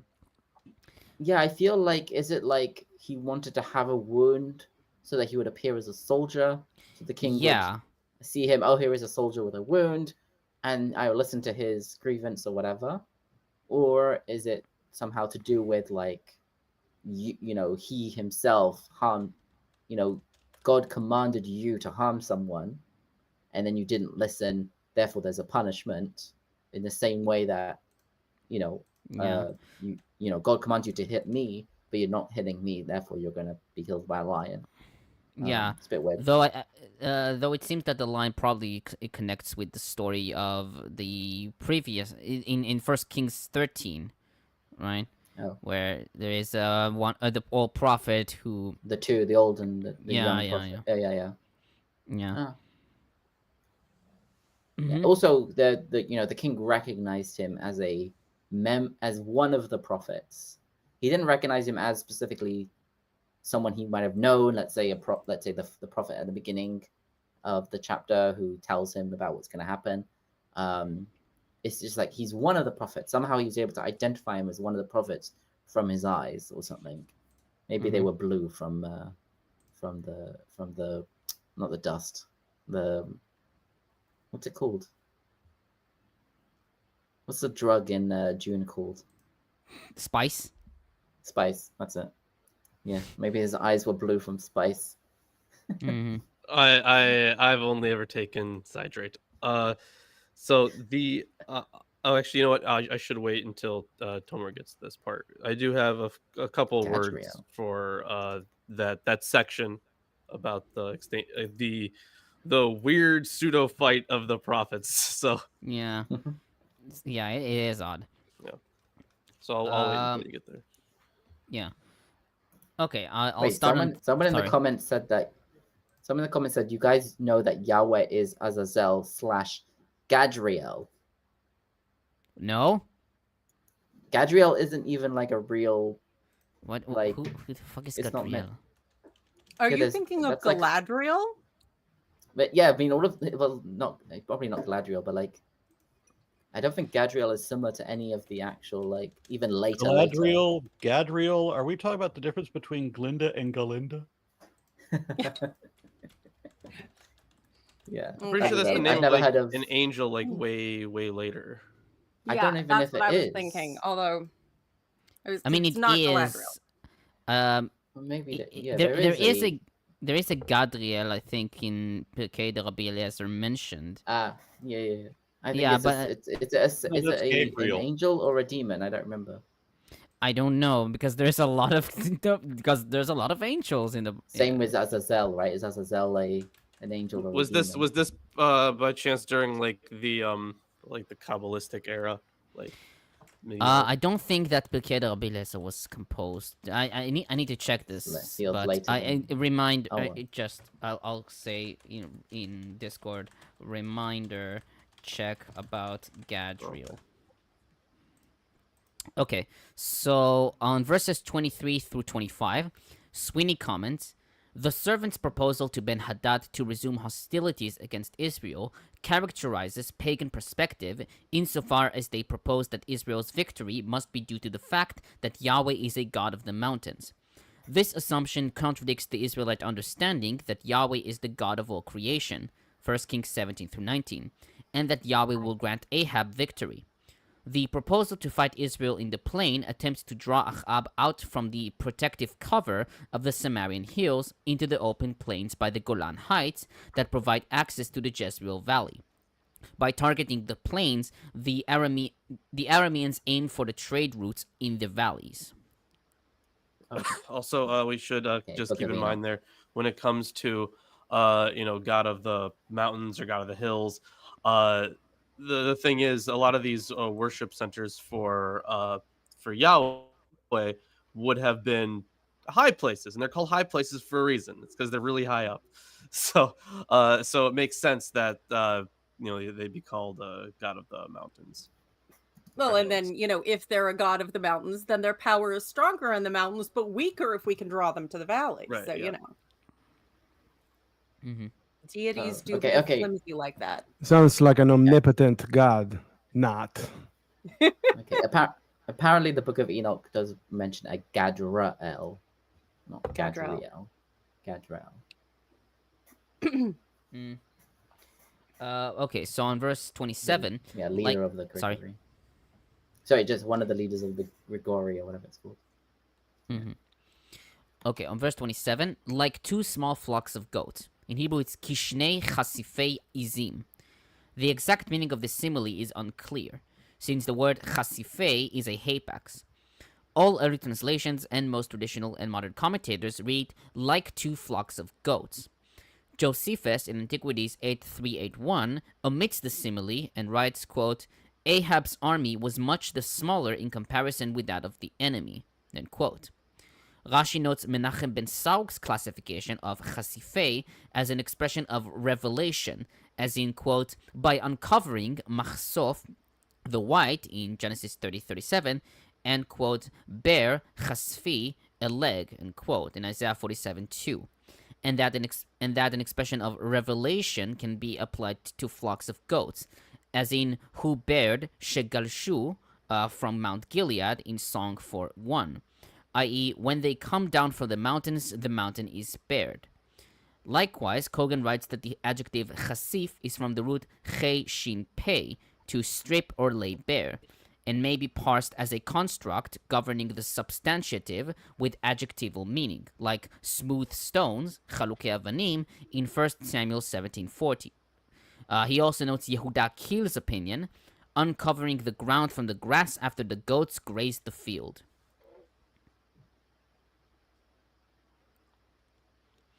On verse 31, the kings of Israel are merciful. The Hebrew Bible reads, the kings of the house of Israel are kings of mercy. In Hebrew, malchei chesed. The meaning of chesed in the present context is vague. Although Josephus in Antiquities 8385 and early translations render chesed as merciful, with Targum reading kings of deeds of loving kindness, some modern commentators take chesed to refer to, quote, loyalty within a covenant or treaty relationship, end quote, according to Sweeney. Cogan, however, writes that if this is the case, then it doesn't seem like Ben-Hadad's ministers assumed that the surrender agreement of Ahab to their Lord in verse 4 was still valid. He asks, quote, did they hope to create a new alliance between the two based on the Aramean king's surrender, end quote? He follows the early translations and suggested that chesed here refers to mercy and forgiveness, as we see in late biblical Hebrew, for example, and won his favor, chesed, in Esther 2:9 and 17. Likewise, McKenzie renders merciful and writes that it may be that Israelite kings observed international conventions whereby surrendering kings were spared by their overlords.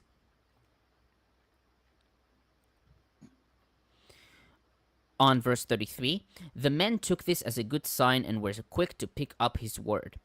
The Hebrew Bible reads, and the men divined, yanachashu, and hastened, vayemaharu, and vayechalitu from him. The exact meaning of this clause is unclear. The word vayenachashu is derived from the root nun chet shin, which is used to describe, quote, a specific mantic technique, end quote, according to Cogan, as seen in Deuteronomy 18:10 and Genesis 44, verses 5 and 15. Similarly, Peshitta reads, the men practiced divination, and Targum, the men looked for an omen, and Septuagint, the men practiced ornithomancy, which is the divination by observation of the flight of birds. The word vayachalitu is a hapax and is derived from the root chet lamet tet, which has been variously taken as to seize, according to early translations, Ibn Janach cited by Butzeko, and Fritz, who renders took it up from him, and BDB Dictionary. To confirm, according to Rashi, who renders they cut the word from his mouth so that he should not retract. DeVries and Hallat, which reads, except as a convincing explanation.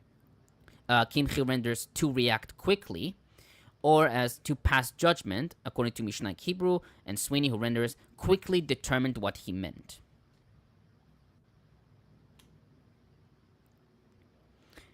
On verse 35, the sons of the prophets. In Hebrew, it's Bnei HaNevi'im.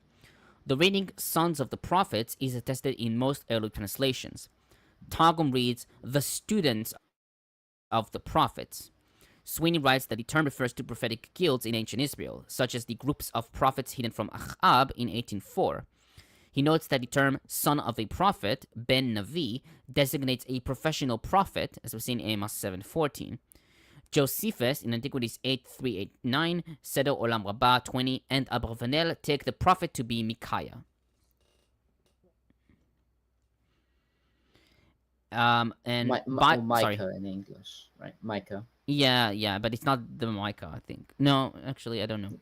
Michael, Ben Imla. Yeah, but I don't know if that's the same son. If that's the son of Imla, or that's like Micaiah, the prophet Micaiah. Oh, I thought it's the same person. Okay, maybe not. I mean, I've already noted that. Oh yeah, you're right. There is both a Micaiah and a. Yeah. Okay, so on that same verse, by the word of the Lord, strike me with your weapon. In Hebrew, it's hakenina, please strike me. And McKenzie comments, the expression by the word of Yahweh in verse 35 is a repeated motif in that chapter. It occurs only 4 other times in the Hebrew Bible, 1 Samuel 3:21, Jeremiah 8:9, Psalms 33:22, and 2 Chronicles 30:12. It refers to a discrete command from Yahweh. This raises the question whether the companion whom the prophet orders to strike him is aware that the command emanates from Yahweh. The harsh punishment the companion receives suggests that Bidvar Yehovah does double duty, that the prophet receives the command from Yahweh and passes it along to his companion as such. Receives the command from Yahweh and passes it along to his companion as such.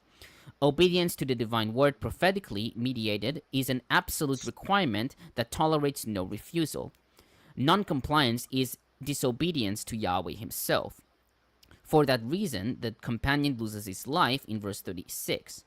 The use of a lion as an agent of divine punishment is another obvious similarity with 1 Kings 13, as we see in 13:24, and yeah. So on that, I mean, there's essential agreement here between. So this is from Alter. This bizarre exchange between two members of a guild of prophets proposes a rather loose analogy for Ahab vis-a-vis Ben-Hadad.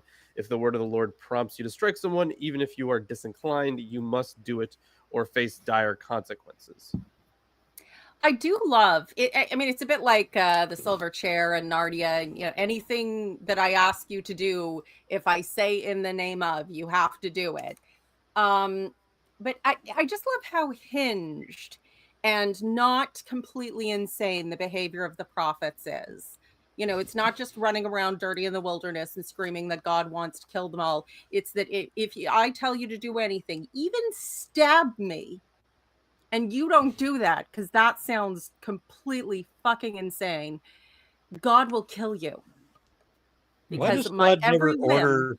Why does God never order like emergency tragedy relief? You know, you have to bring food and clothing to the neighboring tribes, and why does God never order that kind of charity instead? Yeah. Then he wouldn't need to tell us how good he was, because we might actually think he was good. Yeah, why is God always ordering executions and ordering war? Why is he not never ordering, you know, like, I don't know, a Hawaiian style pizza? Yeah, put that pineapple on your pizza. No. Abomination. To the death. Screw you! I'm eating corn on my pizza. So What? this It's yeah, racist style pizza. yeah, it's a common topping in Israel. I know. Corn. Sweet corn is like Yes, interesting. it's one. delicious. I love corn. I've had I love pizza. That actually Well, sounds I've pretty had- good on pizza, not gonna It lie. is. Yes, it is, and you Sweet corn and ignoramuses mushroom, don't like- understand what you're missing. Okay. Okay, it's not that great.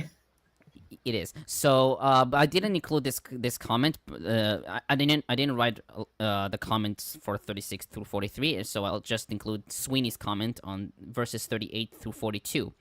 He writes, "The encounter between the prophet and Ahab appears in verses 38 through 42. The prophet presupposes the role of the king as judge.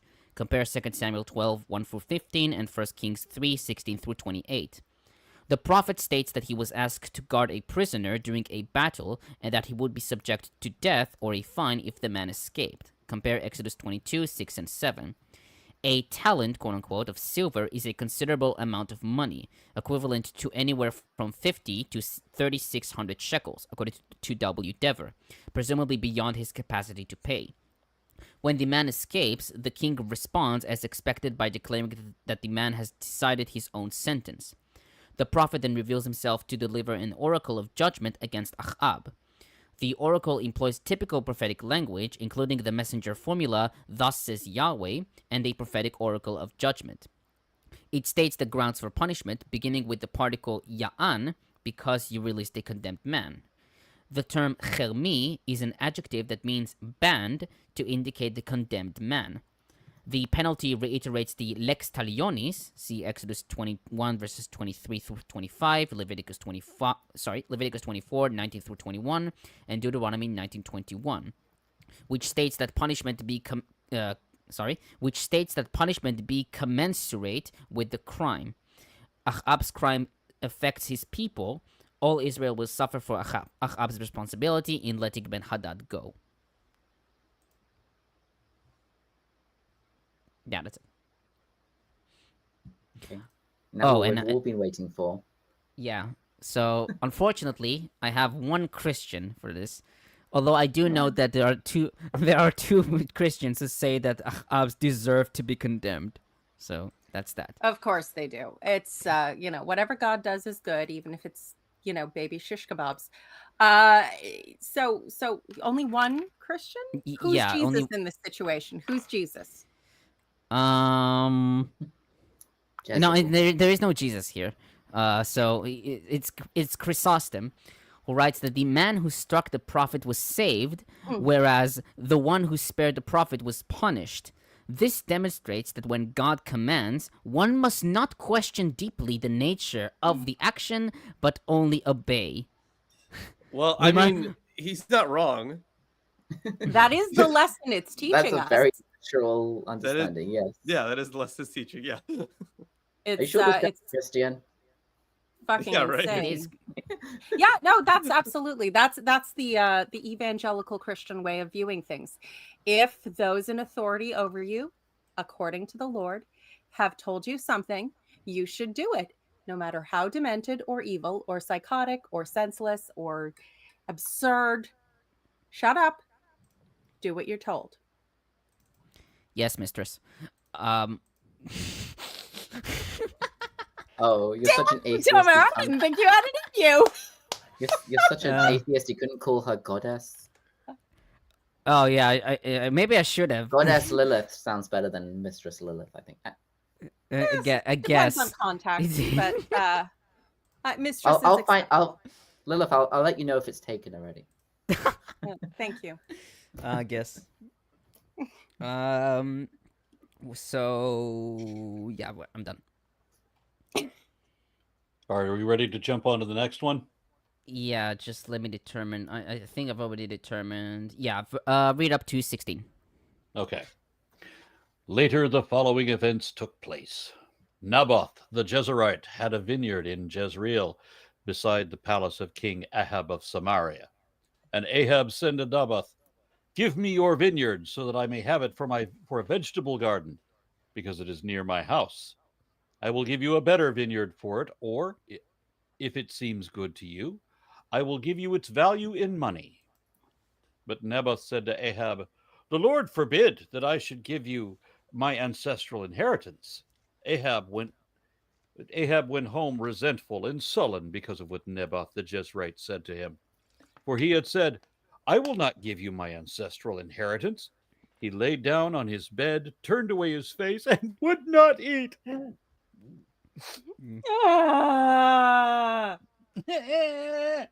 Yeah.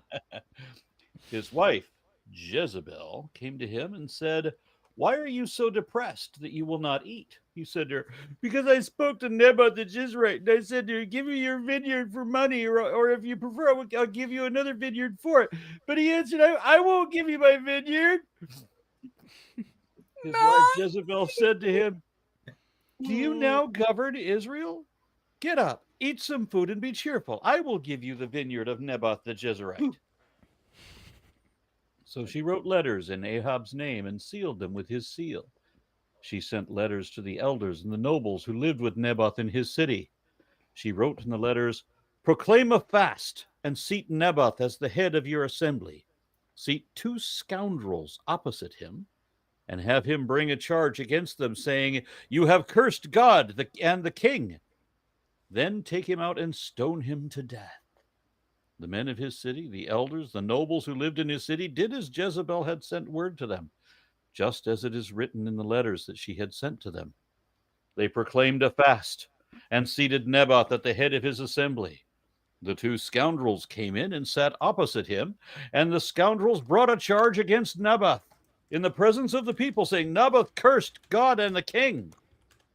So they took him outside of the city and stoned him to death. Then they sent to Jezebel, saying, "Naboth has been stoned. He is dead." As soon as Jezebel heard that Naboth had been stoned and was dead, Jezebel said to Ahab, "Go and take possession of the vineyard of Naboth the Jezreelite, which he refused to give you for money. For Naboth is not alive, but dead." As soon as Ahab heard that Naboth was dead, Ahab set out to go down to the vineyard of Naboth the Jezreelite to take possession of it. Then the word of the Lord. No, that's it. Yeah, that's it. Yeah, okay. 16. So once again, we have God not doing anything good. People working for God, never doing anything good. We're just going to cheat this guy out of his own property because we're childish and evil and immoral, and all of this is going to be sanctioned by God. And what are we worried about? It's not Somebody sanctioned by God. God. It's No, this No, one no, isn't that's sanctioned not- by wasn't God around because for a this. woman God- did this one. So Yeah. it's Right, a woman. evil and deceptive. And it involved only killing one person as opposed to slaughtering entire villages. So, I mean, let's face it, it's not that style. This is because allegedly someone cursed God.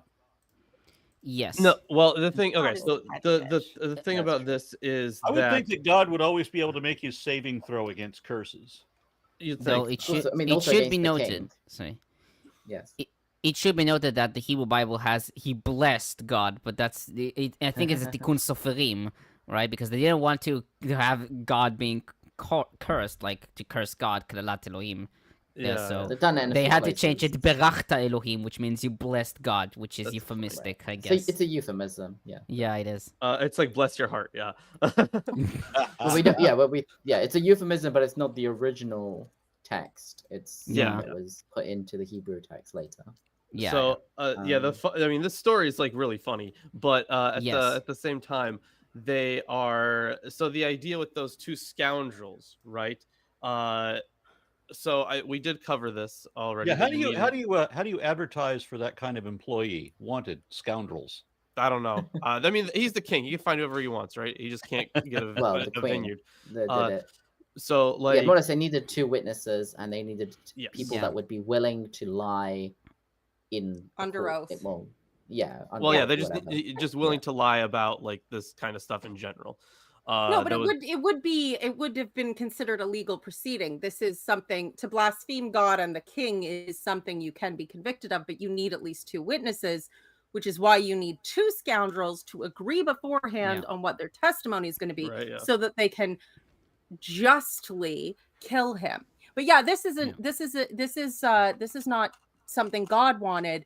This is something dirty, evil Jezebel did, because we have to paint the king who just won this battle as a whiny little bitch, so we can character assassinate him, and his wife as a conniving bitch. we yeah, especially like painting his wife as a conniving bitch, because like, you know, when she But takes you could over, also like make him she gets pathetic. one of the more brutal deaths in the Bible. Yes. So they do kind of have to paint her as like this totally evil person. So like, Yeah, this you would have to be- remember that the past few chapters are pretty much dealing with like bad characters, and they're doing bad things. And like, yeah, we do get a prophet coming in here, and then, you know, maybe doing the right thing for a little bit, but then they're mostly doing bad things. So you could even argue, let's say, that the whole proceeding, you know, like, oh, he blasphemed against God and the king. You know, maybe you could even argue, maybe, you know, like a good king wouldn't have allowed that to happen in his country, but, you know, because of Ahab's misrule or whatever, things like that were able to happen. I mean, either way, basically, this is just a character assassination. There's no reason to believe any of this actually happened this way, or happened at all, even. Yeah, I mean, it doesn't really make that the much story sense. of the vineyard is obviously not like there's no shot. Like something like this would not be like super important. Yeah. Honestly, it's My a setup inheritance. for the rest of the stuff. Yeah, also, like, he built this city, right? He built this city On rock and roll. No, he built. Oh gosh. he built the city of Samaria, right? And he built his palace, and somehow some guy has an ancient inheritance of a vineyard right next to the palace, and this guy doesn't even live in Samaria. He lives in, you know, Jezreel. Yeah, it's a bit weird. Yeah. Matt White says he was told to sell his birthright. Sounds like the Jacob and Esau situation, or am I reading too much into it? That kind of does, yeah. Yeah, it's Well, got a I little mean, bit of Jacob that. Esau is more like selling your status as firstborn, and not just a Not piece of just straight up property. buying the stuff, But yeah. there- But there it is similar. I could totally see it. Yeah, yeah. Although I do want to Yeah. point out that I think these two chapters, so chapter 21 and chapter 20 are switched in the Septuagint. That's possible. Oh yes, it it is. it is Because important. if I go to chapter 20 in the Septuagint, Yeah. it starts off by talking about Naboth, Yeah. the Jezreelite. Yeah. Yeah. It yeah, is important, though, that it is an important part of the myth of divine right of Israel to that land, that God had apportioned it to the people, to the tribes, that there was this, you know, when you have the year of Jubilee and everything is to go back to whoever ancestrally should have owned it. So you can never sell your ancestral land. You can only sort of sell it for a portion of years. And basically that is an important part of the myth that keeps people claiming that no matter what happens, I have a right to this specific patch of land. So that does feed into that whole idea of an ancestral claim for this specific family to this specific vineyard that would have to go back at the year of Jubilee or what have you. Although whether or not that idea was fully developed at the time this was written is perhaps doubtful, but certainly it plays in very nicely after the fact. Okay, so I'll start on verse 1 about Jezreel. In Hebrew, it's Yisrael. The site is generally identified with Zerin or Tel Yisrael, about 15 kilometers east of Megiddo, next to Kibbutz Jezreel, looking towards the Jezreel Valley. Sweeney writes that Jezreel was strategic, but both because the rich farmland of the Jezreel constitutes the breadbasket of ancient Israel, and because its low-lying plains form the highway that links the Transjordan with the coastal plain. Cogan notes that archaeological excavations in that site revealed a fortified compound from the 9th century BCE, from the days of the Omride dynasty, and this place seemed to have been used as a frontal base of the Israelite army against Aram. It could also have been used for a winter residence of the royal family. Oh, okay, so it's on the eastern side of the valley, not the western. Yeah. Okay, on verses 2 and 3, McKenzie comments, the narrative shares Ahab's perspective that what is important about Naboth is his vineyard in Jezreel, since it provides few other details about him. Despite being king, Ahab cannot get the vineyard. Its location next to his palace is ideal for a vegetable garden, and is the reason he wants it. The mention of vegetables, yerek, recalls the land of Egypt before the Exodus, Deuteronomy 11:10-17, casting Ahab as oppressive pharaoh. Vineyards take years to cultivate with constant tending, while a vegetable garden is more fleeting. Naboth's connection with the land is deep-seated, while Ahab's desire is frivolous. The vineyard is Naboth's family identity and stake in Israel. No exchange or amount of money can compensate for it. That is why Israelite law, Leviticus 25:23-25, and Numbers 36:7-9, forbids the sale of family land in perpetuity in verse 3. Ahab's offer ignores the law.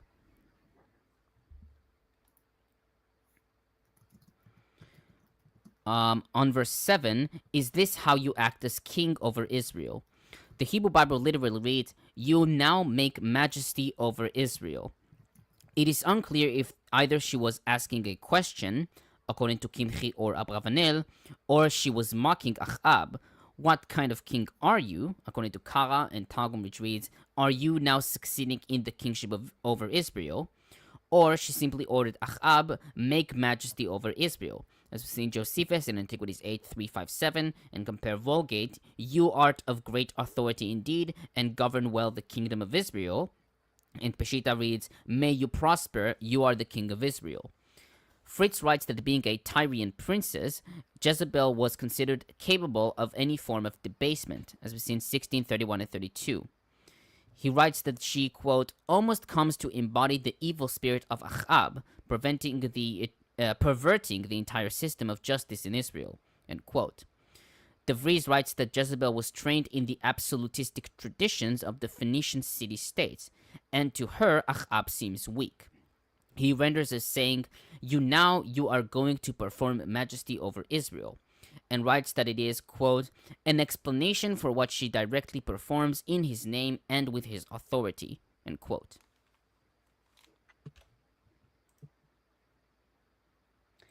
On verse 8, she wrote letters in Ahab's name, placed his seal on them. Sweeney comments, the use of the seal to fix a signature to a document is one of the most common means of identification in the ancient Near East. Cylinder seals with pictographic signatures were employed throughout Mesopotamian history from the 4th millennium throughout the Roman period to sign clay tablets by rolling the seal on the wet clay before it dried. Judean seals are also well known as stamps that were pressed into jar handles to identify the property of the king, and clay bullae that were pressed into the wet clay that sealed a papyrus document in order to fix the sender's name to the document, end quote. Oh, a bulla. Right? Bulla. Yeah, it's a B-U-L-L. Or bulle is the plural. Bulle. Yeah, it is. Ah, bulle, like with an A-E Though, at the end. bulle can also be a blister. A blister? Yeah, it's like, yeah, I guess. Oh. Maybe they look similar or something. Yeah. Maybe. Or maybe like when you have a blister, it looks like a imprint of a stamp. Who's this pretty little danger noodle? This one is named Chernobog. He is a Russian rat snake. And the only Russian name I know for this is Zmia. I don't know what this species would be called in Russian. I asked Lawrence about it, and a couple of other people too, but I haven't gotten definitive answers. Yeah, I mean, I have no idea about the species What is it? names, but What is it? A Zmia black is just rat? a snake. Yeah, it's What is it, a a black Russian rat rat snake, snake? so it's all glossy black, blue-black, and has yellow lightning bolts Ooh, along it, which is really cool. And these pretty. are these are very friendly species and just very, very sweet. Anyway, continue. Let's see, Yeah. Russian. Okay, on that same verse, the elders and the nobles. Hebrew for elders Okay. is sorry. Yeah, I think it's called Amorsky Polos. Or however you pronounce it. Amorsky Palav. Something like that. Okay, so on that same verse, the elders and the nobles. Hebrew for elders is skenim. Although Rashi and Kara wrote that these elders were wicked, quote unquote, Sweeney describes them as, quote, a council of senior figures who exercised authority within tribal groups of urban settings.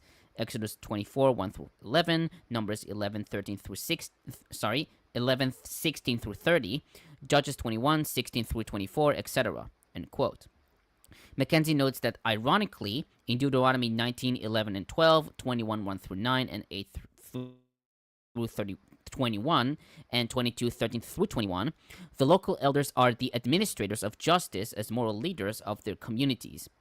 The word for nobles is chorim. Most early translations and commentators take chorim to be chieftains or nobles, with Cogan noting that these people are mentioned mostly in writings from the late First Temple period and post-exile, as we see in Jeremiah 27:20, 39:6, Nehemiah 2:16, etc. This is the only place in the Bible where the chorim are in the context of the kingdom of Israel. He notes Hanoch Reviv's opinion that these were, quote, state officials who were entitled to preside in court as appointed judges of municipal rank, end quote. Josephus, in Antiquities 8358, calls both groups, quote, the leading men of the Jezreelites, end quote.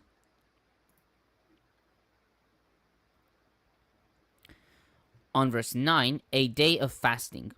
Most traditionals wrote that on the day of fasting, it was the people's custom to examine their sins.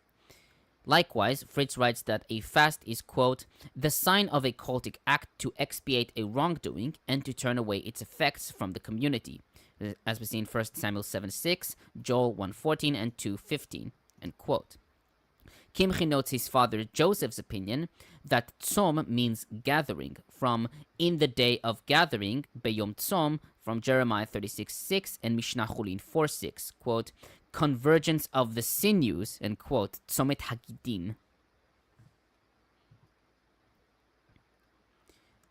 On verse 10, McKenzie comments, quote, Jezebel herself recognizes the nefariousness of her plot, referring to the two false witnesses as scoundrels, Bnei Belial. She understands Israelite law and tradition well enough to manipulate them. Her instructions adhere... so it's sons of Belial. Yes. Nice, we've seen the... love it. Okay. Yeah, we've seen that before. She understands Israelite law and tradition well enough to manipulate them. Her instructions adhere to the legal prescriptions in the Hebrew Bible, requiring a minimum of 2 witnesses for conviction of a capital offense, as we've seen Deuteronomy 17:6 and 19:15. B, execution by stoning for the crime of cursing God, Leviticus 24:15 and 16. Cursing the king also considered criminal, as we see in Exodus 22:27. And C, stoning to take place outside of the city, in Leviticus 24:14. Yep. She's playing the game by the book. Mm-hmm. And finally, on verse 15, get up and take possession of the vineyard. Hebrew for take possession is resh, from the root yud resh shin, to inherit.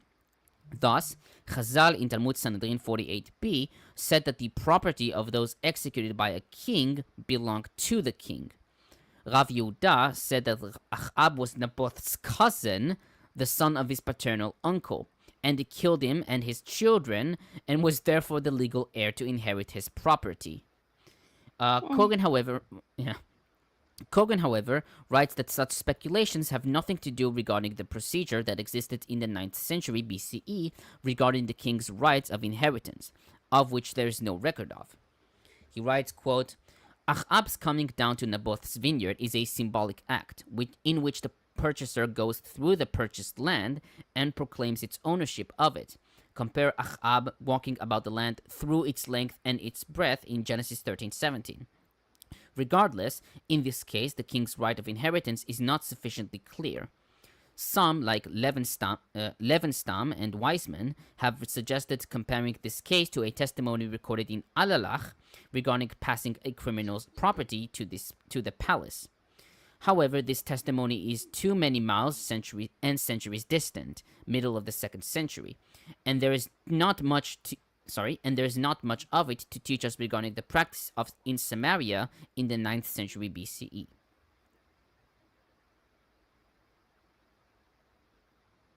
Yeah, I'm done. Okay, I've got a question. Isaac, I think, just answered the question that I was asking about my snake. I'm sorry, it's off topic, Tomer, but Yeah. Lawrence, Isaac posts a Mursky Poloz, which, yeah, and I recognize that it's Poloz Shrenka, because he's got it written in Cyrillic here, and the Latin name for this is Elafe Shrinkii, so I think that's correct. Yeah, the English name includes, the Amur rat snake and Shrenkers snake, something like that. So yeah, I those just are want to also get English confirmation names. from Lawrence, because he's a native Russian speaker. Well, I don't know Native. the what's it called? Can you post it in the chat here? It's in the chat. Really? I don't. Oh, Yeah, Our Isaac, chat or post the it in- show chat? I'll post it in the private chat. I've been wanting to You can know find that him. what is it, because rat snake is just such a simple name, and it covers everything. The fact that it covers everything means that it covers nothing. I don't know the word. I know that this Polos. is not what Yeah, people in Polos Siberia means would like call it. a stripe or A something. racer. Yeah. Yeah. Like a fast snake, I guess. I don't know if Yeah. it means if it's a general name for all rat snakes. What is a Mursky? A Mursky. I mean Amur. that could be like a place. It's a place, I think. Amur is Yeah. a place. Gotcha. Yes, I seem And to remember Shrank is a reading name, something I like think. that. And Polos, Yeah. is that another word for snake? I mean, I don't know, it might be, but It's a type of snake. I think it- it sometimes can be used for racing horses as well. But yeah, it means like a stripe or something. All right. Well, I thank it you. For originally that, meant. Isaac. I Stripe think it or line, yeah. originally meant like For when those you who go don't skiing. know, the Isaac thing works that on you- the Phylogeny Explorer project, which has been frustratingly offline for a long damn time. But we could say that Isaac is a taxonomist, so I'm going to respect what he says here when he puts the classification. amateur taxonomist maybe.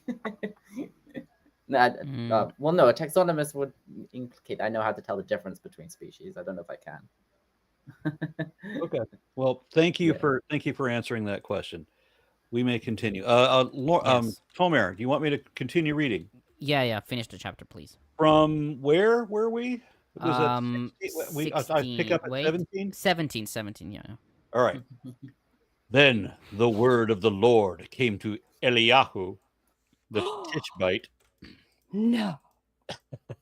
saying, "Go down to meet King Ahab of Israel, who rules in Samaria.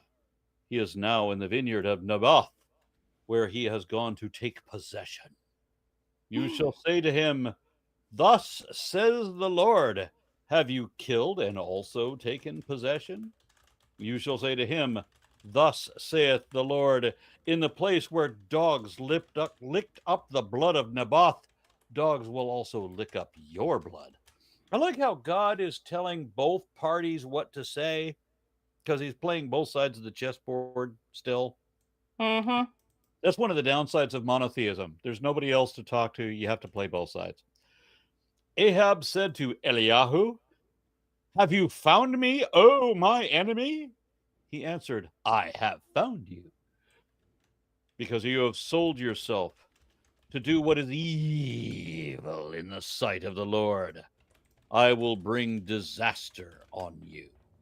I will consume you and will cut off from Ahab every male, bond or free, in Israel. And I will make your house like the house of Jeroboam, son of Nebat, and like the house of Baasha, son of Elijah, or Ahijah, because you have provoked me to anger, and you have caused Israel to sin. Also, concerning Jezebel, the Lord said, the dogs shall eat Jezebel within the bounds of Jezreel. Anyone belonging to Ahab who dies in the city, the dogs shall eat. And anyone of his who dies in the open country, the birds of the air shall eat. Indeed, there was none like Ahab, who sold himself to do what was evil in the sight of the Lord. Urged on by his wife, Jezebel, he acted most abominably in going after idols, as the Amorites had done, whom the Lord had driven out before the Israelites. When Ahab heard those words, he tore his clothes, because that was the style at the time, and put sackcloth over his bare flesh. He fasted, lay in the sackcloth, and went about dejectedly. There's your vocabulary word of the day, dejectedly. Then the word of the Lord came to Eliyahu the Tishbite. Have you seen how Ahab has humbled himself before me? Because he has humbled himself before me, I will not bring the disaster in his days, because I couldn't see that part of the future coming. But in his son's days, I will bring the disaster on his house, because I'm fickle and fucking weird like that. Yeah, that's a very God thing to do. So God do be a again, petty bitch like that. we have a king who's doing a bunch of bad shit. But he's gonna wait until later to deal with it all. Although for the rest of it, like those types of, I guess you could call them sky burials in a way, at least for the birds. So those were not, especially like if you're Jewish, right? Like that's not like a great, it's not a great burial. That's not how you want to, not what you want to happen with your corpse. So it really, really diminishes, especially Jezebel, about like the dogs eating her and whatnot. Then like all the other people in his city, anyone belonging to him. So these are again, and okay. Also look at the comment in verse 22, and I will make your house like the house of Jeroboam, son of Nebat. So it again likens him to the worst of the worst. These people who brought so much sin, and even though after Aram, even though he was fighting on his side, we still have the return to like, oh, look at all these idols he set up. So yeah, clearly propaganda written against these people at a later period to justify a whole bunch of shit. It is amusing too how the evil he is doing involves not killing enough people in one story and killing one person unjustly in another story. Unjustly, because that's the only way God does anything. Yeah. Very, very, very, very King David of him. Yeah, it really is. Killing your neighbor to steal something of theirs. David was worse, but Yeah, and then David couldn't even build the temple, right? He had to wait until Solomon. Yeah. David was he was not in favor with God the loved Lord. him so much, but he waited until his son to build it. It's a bit like he hated him so much, he waited till his son to kill him off. Yeah. The whole sons paying for the pain of their fathers is very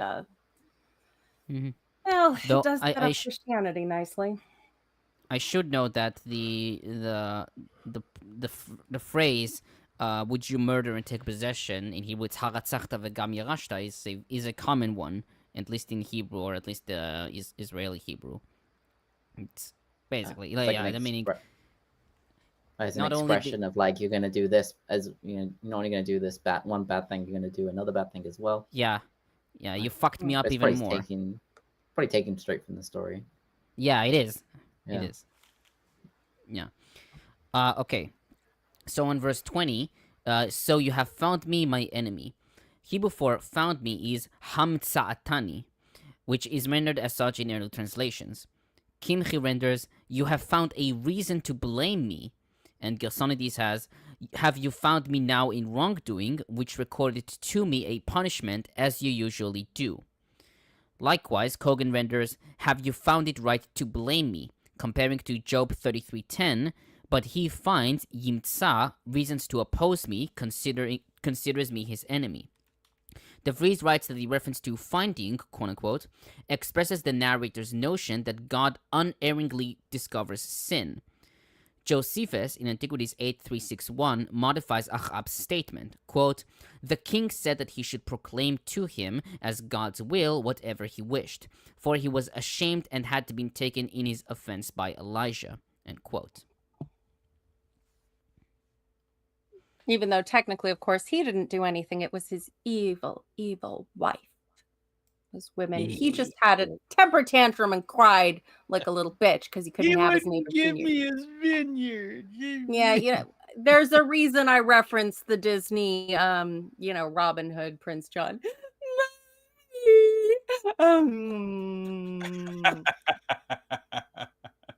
Yeah, it seems that the king is not. When Elijah pops up, he's like, "What are you doing here? I didn't do anything wrong that I know of. Not recently, anyway. Like, yeah. Well, admittedly, Elijah never has anything nice to say to him. Although that other prophet did, who set him up This is for why victory. he calls him my enemy. Yeah. You are my nemesis. Yeah. Nemesis. Okay, on the same verse, you have sold yourself to do evil. Hebrew for sold yourself is hatimakarecha, from the root mem chafresh. Hatimakerecha, from the root mem chafresh, to sell. This meaning is attested in Septuagint, Vulgate, and most traditional and modern commentators. Thus, Rashi renders, you sold yourself to anger your creator, as in, and there you will attempt to sell yourselves, v'hitmakartem, to your enemies, in Deuteronomy 28:68, end quote. Targum reads, you have planned to what is evil, and Peshita, for you have exalted yourself doing evil. Josephus, in Antiquities 8361, has, he had dared to act as so impiously, and contrary to the ancestral laws, had unjustly done away with a citizen. On verse 21, every last male, in Hebrew, mashtin bakir, literally a pisser against the wall. This reading is attested in most early translations and most modern commentators, and it is usually taken to refer to every male of Achab, according to Gersonides and Abravanel. Kimchi takes the reference to be of dogs, and writes, quote, even a dog will not remain for him, end quote. And Targum has, everyone knowing knowledge. Interesting. Yeah. On 23, on 23, several commentators take this verse to be an addition to the original prophecy. Cogan writes that the word gam also indicates an addition which breaks the prophet's words to Achab in verses 21, 22, and 24. DeVries writes that a late member of the Deuteronomistic school, quote, makes sure that Jezebel receives her proper share of scorn, end quote. McKenzie writes that verse 23 is the prophetic narrator's addition, and that, quote, its interest in someone other than the male heirs of the ruling dynasty diverges from the main concern of the previous anti-dynastic oracles, 14, 10, and 11, and 16, 3, and 4, end quote. On that same verse, the wall of Jezreel. In Hebrew, it's Bechel Yisrael. The exact meaning of this phrase has been debated since antiquity. Septuagint has fortifications, Vulgate field, Targum has property, and Peshitta has inheritance. Most traditionals render valley, and Butseko renders wall. Cogan notes that many modern commentators read Bechelek Yisrael, in the plot of Jezreel, based on 2 Kings 9 verses 10, 36, and 37. He notes, however, that Jezreel died on the wall of Jezreel, as was in verse 33 there. And so Chel here refers to a part of Jezreel's fortifications, perhaps a small battery in front of the main wall. Likewise, McKenzie renders rampart and Sweeney outer wall.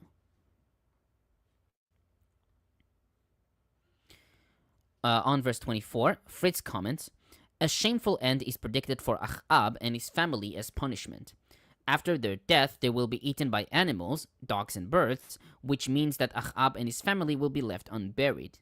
This is a threat amounting to eternal punishment. Proper burial was a constitutive part of the Israelite notion of life and death. In death, one changes into a different state, being summoned to one's ancestors. This transition to the realm of the dead was tied to the burial in a proper tomb, usually a chamber hewn into the rock where stone benches served as bears for several generations of a family. To leave a corpse to scavenging animals was therefore not only shameful, but it also bared any further existence, even if it was that of a shadow in the realm of the dead. That was an important matter of honor for a lot of cultures. There were. Yeah, I think a later idea was like, you know, when it comes to like resurrection at the end of days, then like having a body, you know, in one place would have been a more comfortable resurrection and less rolling under the ground and whatnot. Fair I enough. think it literally says that somewhere that like, you know, people that are buried outside the land of Israel, their bodies will roll to Israel and then come back to life. I'm trying to think of which Greek tragedy it was and which woman, look, her brother or her father had been killed and struck down by the gods, and so they, look, you're not allowed to bury him, but she kept going and throwing a little bit of dust to keep the animals away, not giving him a full burial, but trying to protect the body. Isn't that Antigone? Yeah, that sounds right, Antigone. Yeah, because I learned that I learned that story at my school. So Recently. Okay, good. Yeah. high school. Really? Wow. Yeah. But the point is it's a theme in a lot of mythology that it's, you know, it's very dishonorable not to receive any kind of proper burial, that your kin will risk even the wrath of the gods to give that to you if they remain, which is, you know, pretty good indication they're not going to be around. Okay, on 25 and 26. Sorry. There's a comment, whatever. Okay. On 25 and 26, Rashi comments, quote, Scripture testifies about him that there was none among the kings like him, for Jeroboam and all those after him worshipped the calves out of fear that if the people would go up to Jerusalem, the kingdom would revert to the house of David. But this one added the Baal and the Asherah to anger God. End quote. I see the cat. Modern commentators take these verses to be an addition by D.H. DeVries writes that D.H. adds in verses 25 and 26, quote, a second hyperbole mentioning Jezebel's role in misleading Achab, not to minimize, but to accentuate his guilt, adding also the specific charge that he had reintroduced the idol worshippers of the abominable Amorites, end quote. And McKenzie comments, quote, the reason for the addition of verses 25 and 26 was to mitigate a situation that was intolerable for the prophetic narrator. In D.H.'s account, Israel's worst king escaped without punishment. He even received a natural death and burial. P.N. was compelled to add verses 25 and 26, which reiterated and reinforced the portrait of Achab's extreme wickedness from 1631 through 33, and distinguished Achab's individual sin and fate from those of the dynasty in preparation for his death in chapter 22. PN was thus aware of the account of Ahab's death in 22, 1 through 38, and sought to make the point that Ahab would get what he deserved. As we all see in the next chapters, this was a larger project on PN's part that entailed shifting the stories in chapter 20, 22, in chapter 20, 22, 1 through 38 from their original location at the end of 2 Kings 13 and revising them to fit his purpose. End quote. My unfinished journey offers $6.66 and says, "Hail Nero, hail Aaron and Panel, and hail those who piss against the wall." Ah, My unfinished sock offers $2 and says, "Don't pee on the wall. Like and share instead." that is much better, and does not involve really awkward cleanup situations. So What's funny about that? When I was in South Africa for a paleontological expedition, as we were coming home from that, the whole team of scientists pulled over on the side of the road because it was like a 12-hour drive from where we were to get back to Johannesburg. And so we pulled over broad daylight.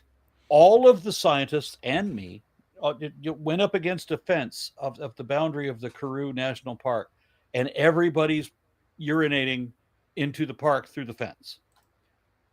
And we all thought that was funny. And so I think somebody took a picture of it. But the funny thing is, if you had gone to another country, if I was in a Sharia country, that's a 4-year felony. what? Yeah. Literally peeing on a fence. You're supposed to like crouch And you would down have with to your. be registered as a sex offender for public urination. But you guys were in the middle of nowhere. This was not downtown. Well, we're along the freeway. Well, there is a highway. It was a busy highway there. So Interesting. anyway, enough. Laws are weird and gross. Okay, on 27, went around meekly. In Hebrew, it's vayehalech at. Although the word at generally means slowly or gentleness, as we see in 2 Samuel 18:5, Isaiah 8:6, and Job 15:11, its meaning here has been debated since antiquity. Targum, Peshitta, and Josephus in Antiquities 8:362 take at to mean barefoot, a reading favored by Rashi. This might be due to walking barefoot being a sign of mourning. However, most modern commentators take at to refer to Ahab's way of walking. According to DeVries, Fritz, who renders he went about dejected, and Sweeney, he went about subdued, and Cogan walked slowly like a pensive person and not a vigorous king. Septuagint has he went weeping. McKenzie favors this reading and writes that the Masoretic text Vayehalech at may be a corruption of the reading.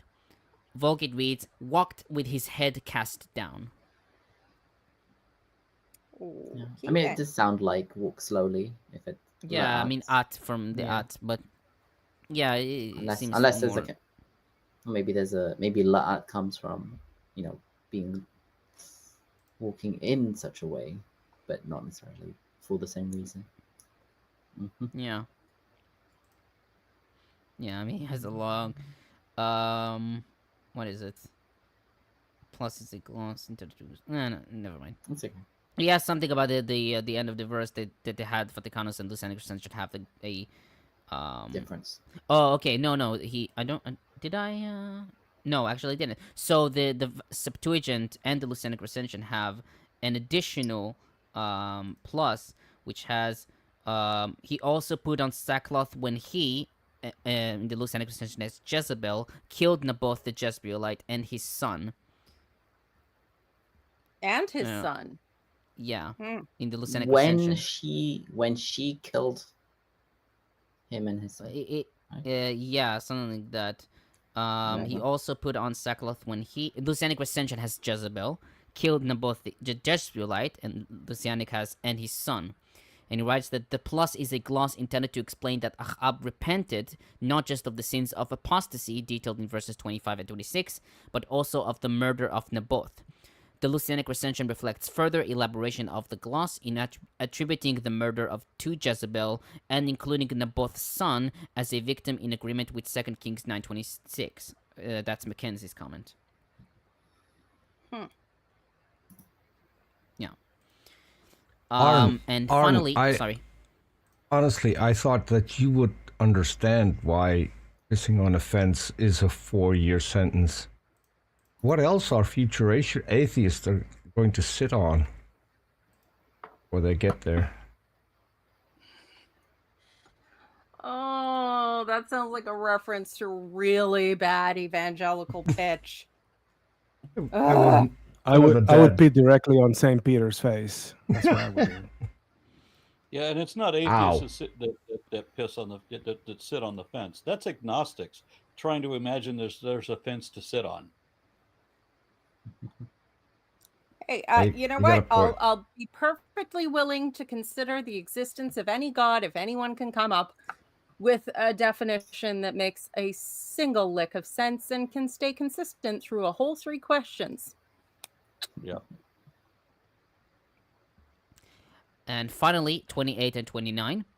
Several commentators take verses 28 and 29 to be the work of D.H. For example, Fritz writes that, quote, all the additions use the formulaic language characteristic of the Deuteronomistic redactors. Those enlargements are of little historiographic value, as their main aim is to interpret history within the framework of Deuteronomistic theology and its all-encompassing concept of the justice of God. End quote. DeVries, however, rejects this and writes, quote, it is the structure of the original narrative according to the schema of the regal self-judgment subgenre that explains the abrupt change at this point, not the attempt of a redactor to revise the original, end quote.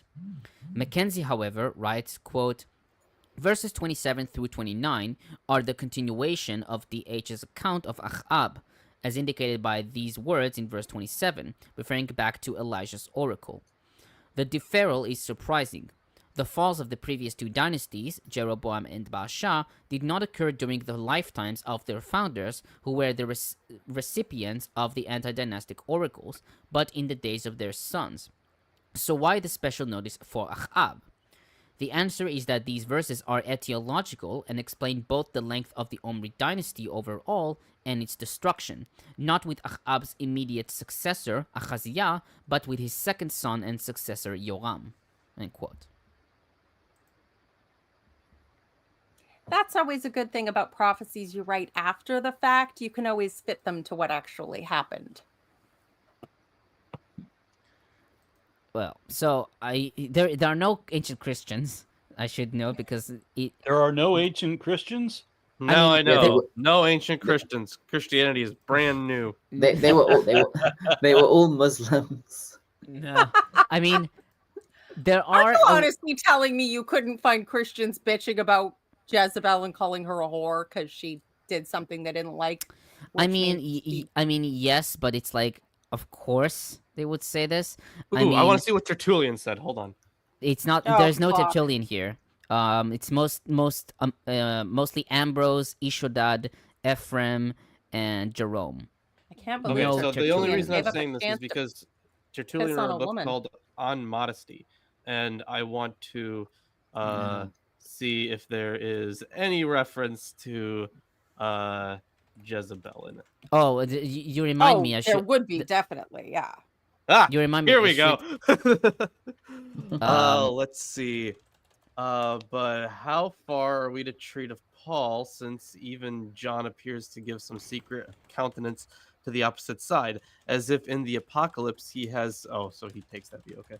He has manifestly assigned to fornication the auxiliary aid of repentance, where to the angel of Thyatrenes, the Spirit sends a message that he, quote, has against him that he kept in communion the woman Jezebel, who calls herself a prophet and teaches and seduces my servants unto fornicating and eating of idol sacrifice. Yeah. Yeah. Idol sacrifice? she is described also in Judaism as being very licentiousness. Yeah. And I gave Very her licentious, sorry. bounteously I hate this translation, and I gave her bounteously a space of time that she might enter upon repentance, nor is she willing to enter upon it on the count of fornication. Behold, I will give her into a bed, and her adulterers with herself into great pressure, unless they shall have repented of her works. But that's not actual Jezebel. That's using the name Jezebel as a like an insult, an indictment. The truth of the matter is that Well, I mean, Jezebel he's referencing like the actual Jezebel, and Well, this is his But description where's the of her. fornication? but the whole idea of fornication with Jezebel is not actually justified by anything in the text. Nothing says she's immodest. Nothing says she was unfaithful to her husband, the king. The only thing she did was actually use power and do shit, sometimes quite effectively. Which of course it's like, you know, your incel bros who like, oh, woman did a thing and had a thought and said stuff. She's such a slut. She had a I- wild and dangerous idea of her own. Maybe Yes. it's referring to the temple prostitutes or whatever. No, but my point is just that it's not justified by the text. It's just someone degrading a woman by calling her a slut when nothing Well. she's done has anything to do with sex except that she's married, which is supposed to be good. Writing a In general, letter the and institution. writing a letter and putting a seal on it is acting like a man, which is transgenderism or something, and that is Right. something I don't know. I should Yeah. I should note that I found an amazing source called the Encyclopedia of the Bible and its Reception, which is regarding all sorts of interpretations given by Jewish and Christians and New Testament about all sorts of stuff. And there is an entry on Jezebel regarding Christianity's views of Jezebel by Agnethe Sequans. And she writes that in patristic interpretation, Jezebel is depicted as the typical idolater, adulteress, harlot, persecutor, and murderer of prophets, often intermingled with the woman Jezebel of Revelations 2:20. She is frequently compared to Herodias, who persecuted John the Baptist, as Jezebel persecuted Elijah.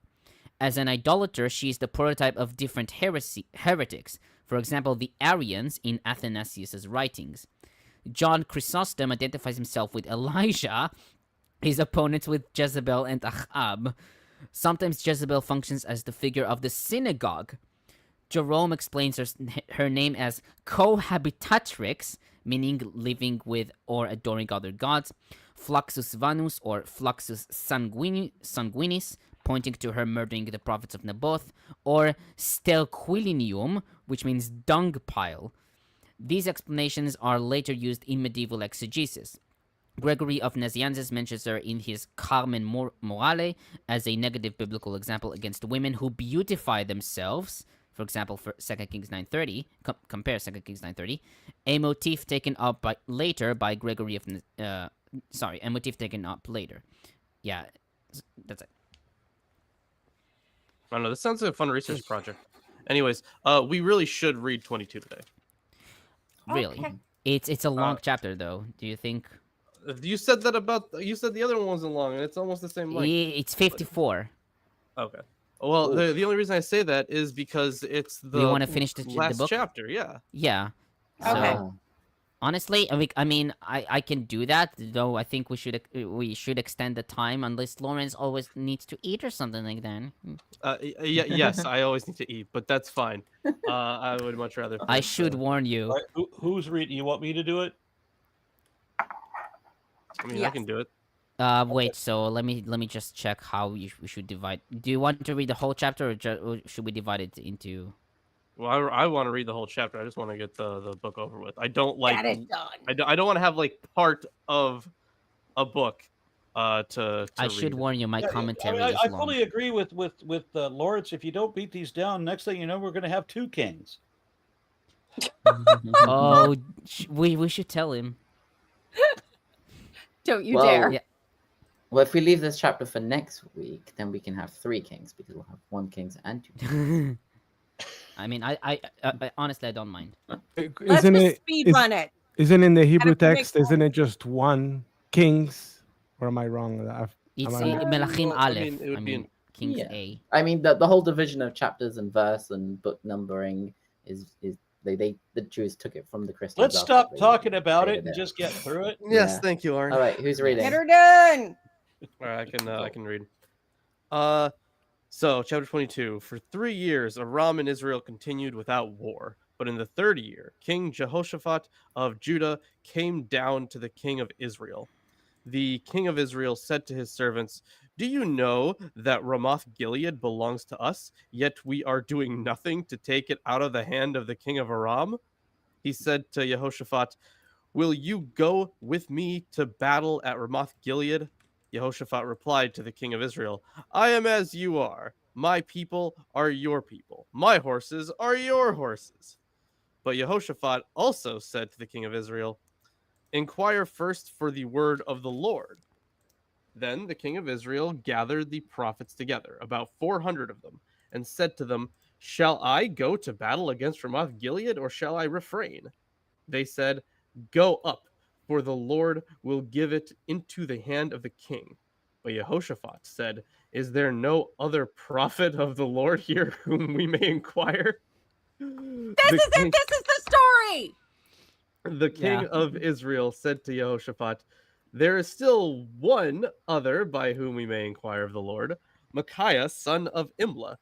But I hate him, for he never prophesies anything favorable about me, Yeah. but only disaster." That's so Yes. funny. Jehoshaphat said, "Let the king not say such a thing." Then the king of Israel summoned an officer and said, "Bring quickly Micaiah, son of Imlah." Now the king of Israel and King Jehoshaphat of Judah were sitting on their thrones, arrayed in their robes, at the threshing floor, at the entrance of the gate of Samaria, and all the prophets were prophesying before them. Zedekiah, son of holy fuck. Kena'ana. Kena'ana. Okay. Made for Shut himself up. horns of iron, and said, "Thus says the Lord, with these you shall gore the Arameans until they are destroyed." All the prophets were prophesying the same and saying, "Go up to Ramoth Gilead and triumph. The Lord will give it into the hand of the king." This is the story. This is the story that I told like 2 weeks ago that completely broke the idea of God for me, because when it was finally explained to me that the northern god of El Elyon and the southern god of Yahweh are not the same fucking god, and it was a retcon, this book stood out, this story, because it makes no fucking sense. 400 prophets of God, but do you have a prophet of God here? No, the it's point is 400 that prophets of El Elyon, and do you have a prophet of Yahweh? Different God. We need to consult him because he's my patron, and we need to, it's not El Elyon. It's I don't no, it doesn't really I'm say simplifying the it, prophets but where. Yeah, the the story might point be is redacted. there's but- God, Yeah. the El-based God of the north, and the Yahweh God of the south that are not the same God, and that the God of the north is specifically represented by a bull, which is why you have this little pantomime where he's horns. running around with the bull horns going, "Ooh, look, God is gonna gore things. How dare you say he's not gonna meh meh meh?" Like, because prophets are dramatic little bitches. This story only makes the slightest bit of sense if they are not asking the same God. No, it's so funny though, because it kind of seems like he's like afraid to go to war, so he's like, "Let's ask someone else." Yeah, I mean the Yeah, Hebrew but does he say like, specifically says is there another? it's Yeah. because it's the Lord is Yahweh in the all caps, the Lord sure, in the yeah. English translations. Even you can see it there. There's 400 men, prophets of God, and then, but do you have any prophets of the Lord Yahweh?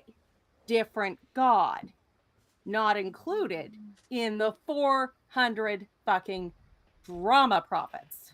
So do all these other gods exist? Meaning that these prophets are all getting messages from their gods, That's a Or- much longer story. But As I understand, or are we talking about 400 guys who were just pulling shit out of their ass and making it up? Column A, little They column are A, little column B. basically they are basically yes men for Yeah, for Ahab. That's why Yeah, it's but like I mean, the traditional commentators see this as at that point Ahab has repented and stopped persecuting the prophets in his land, and so these actually are 400 prophets of Yahweh.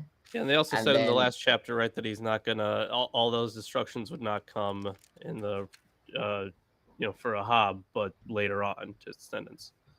Right, he's not going to be Do destroyed. we really it's think that was because- written before it happened? Well, God, no. Yeah.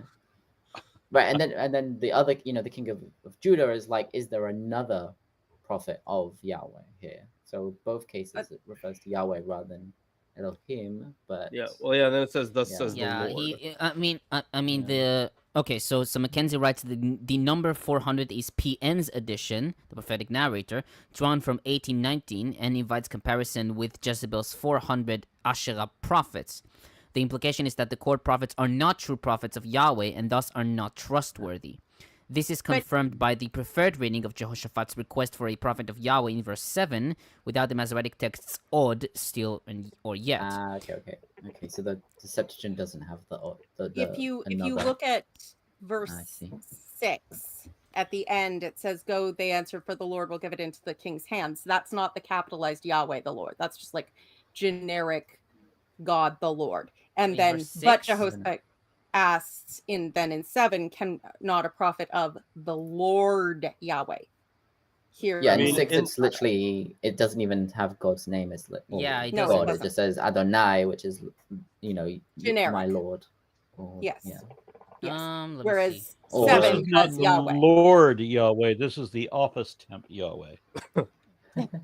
Well, it's just not naming It's him. It's just like the title, Generic Right. Jews honorific. Jews use Adonai as literally like as Yeah. the name of God because the They're Yahweh replacing is supposed to be the like tetragrammaton. ineffable, right? So Yeah. But I'll continue. Yes, please. The messenger who had I read verse 12. So the messenger who had gone to summon Micaiah said to him, "Look, the words of the prophets with one accord are favorable to the king. Let your word be like the word of one of them and speak favorably." But And you can Micaiah check said, that by looking at the subway wall, because that's where they're written. "Thanks, Aaron." But Micaiah said, "As the Lord lives, whatever the Lord says to me, that I will speak." When he had come to the king said to him, "Micaiah, shall we go to Ramoth Gilead to battle, or shall we refrain?" He answered him, "Go up in triumph. The Lord will give it into the hand of the king." But the king said to him, "How many times must I make you swear to tell me nothing but the truth in the name of the Lord?" Then Micaiah, I could swear this is like some sort of like comedy right here. Then Mhm. Micaiah said, "I saw all Israel scattered on the mountains like sheep that have no shepherd. And the Lord said, These have no master. Let each one go home in peace." The king of Israel said to Jehoshaphat, "Did I not tell you that he would not prophesy anything favorable about me, but only disaster?" Then Micaiah said, "Therefore, hear the word of the Lord. I saw the Lord sitting on the throne, with all the host of heaven standing beside him to the right and to the left of him.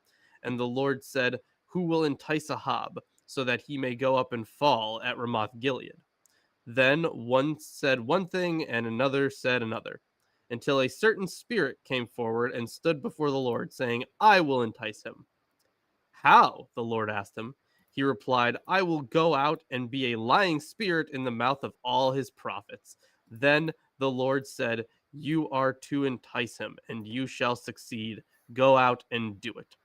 So you see, the Lord has put a lying spirit in the mouth of all these prophets. The Lord has decreed disaster for you.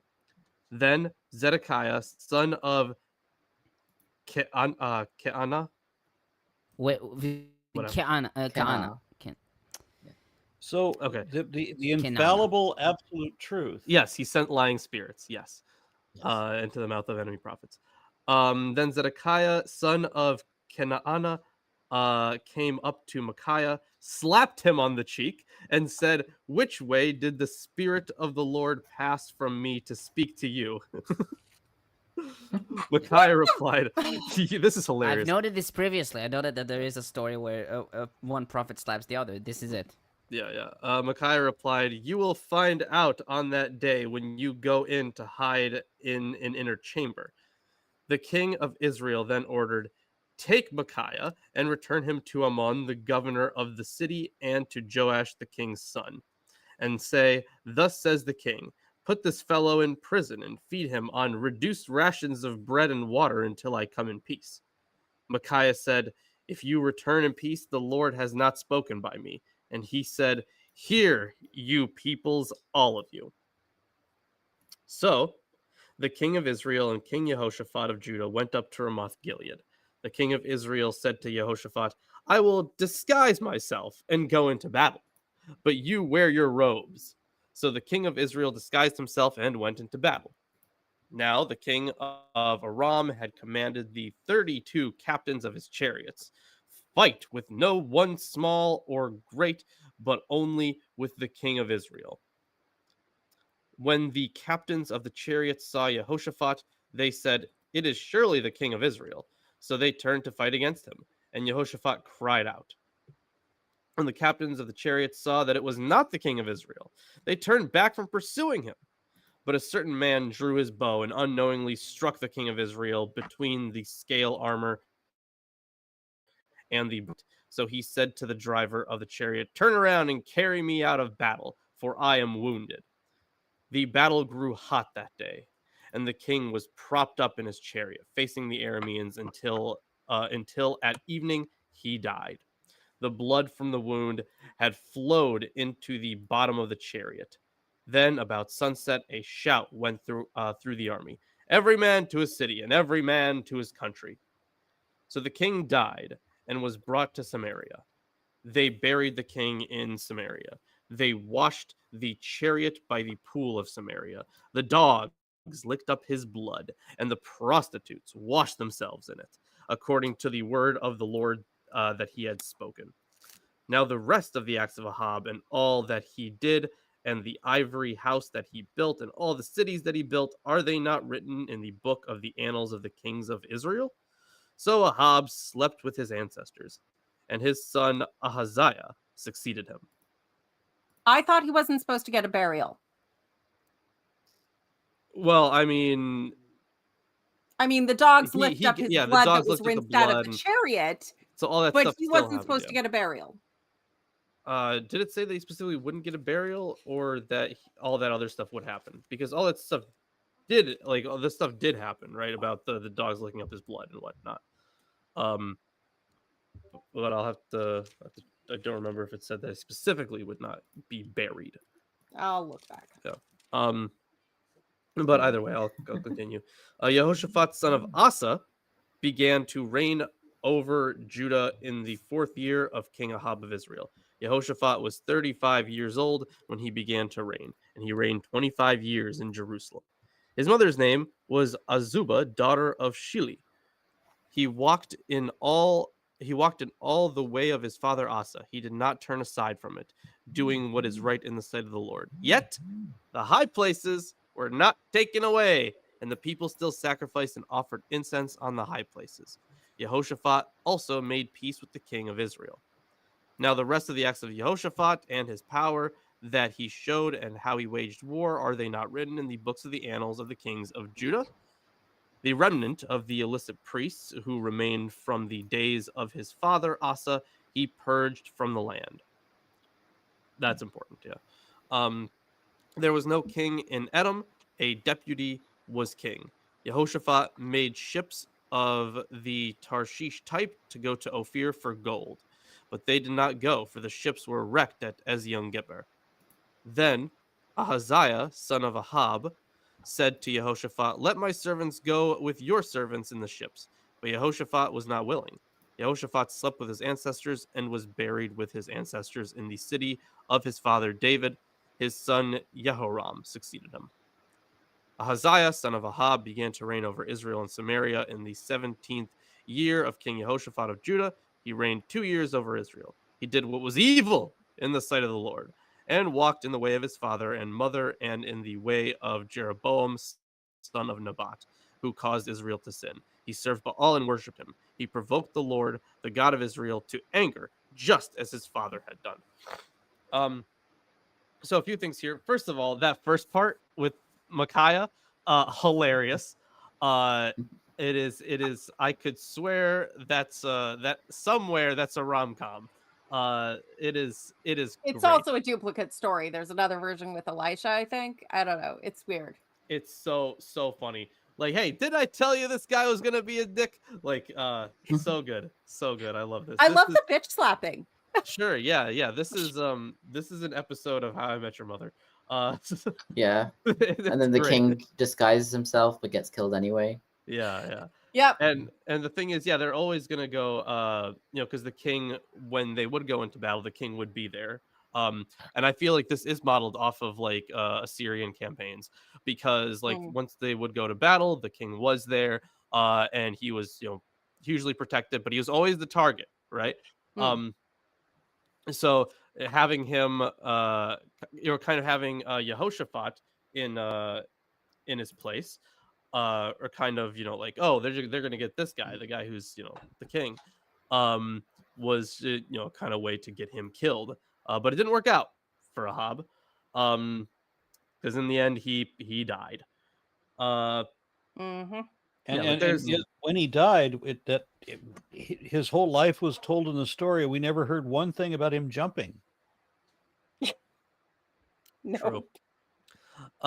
So also, point of note, right? Notice how like anyone who reigns over Israel is being like, they're always like, oh, he did what was evil in the sight of the Lord, and they didn't take down the high places, any of that stuff. Those were all very important things for the Deuteronomist, or for the Deuteronomistic historian, because in the Josianic period or afterwards, the justification or the reason why they were able to be destroyed was because of their idol worship. That is how they reasoned it. So they have written that very much into this history. Yeah, it was a huge fucking retcon. And I love how everyone's evil because they don't take down the high places, but it doesn't actually say anything they did that was bad, except that, people were allowed religious liberty under them to some degree, and we can't have that. So, boo. Yeah, so like even when someone is good, like Yeah, he walked in all the way of his father Asa. He did what was right in the sight of the Lord, but did not take down the high places. yeah.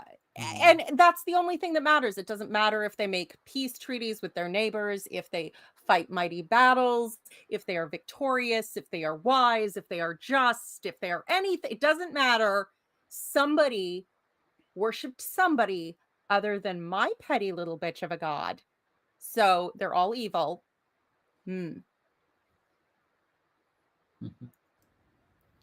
I'm feeling So- old now. sorry. Nobody remembers that people used to say, "Jumpin' Jehoshaphat." Aww. Yeah, that was a saying when I was. You're a fucking dinosaur. I think there's someone in the comments made that joke like at one point. I didn't understand it then either. There you go. Maybe someone. So, my commentary is long. Let's just say it's only 2 pages difference from Deuteronomy 32. Just Yes. So I don't know when we'll just I get didn't on with expect- it. I think. yeah, I guess I'll start. So on verse 1, Gersonides comments, since Ahab surrendered before the Lord, he prolonged to him what he said, God said, that Ahab's life shall be under Ben-Hadad's life by fighting against him in 2042 in 3 years. End quote. Cogan and DeVries, however, note that 3 years is a typological number to indicate a short period, with the latter writing that, quote, it should not be relied upon by biblical chronologists, end quote. McKenzie notes that 3 years is more than enough for the king of Aram to keep his promise to return cities to Israel in 2034.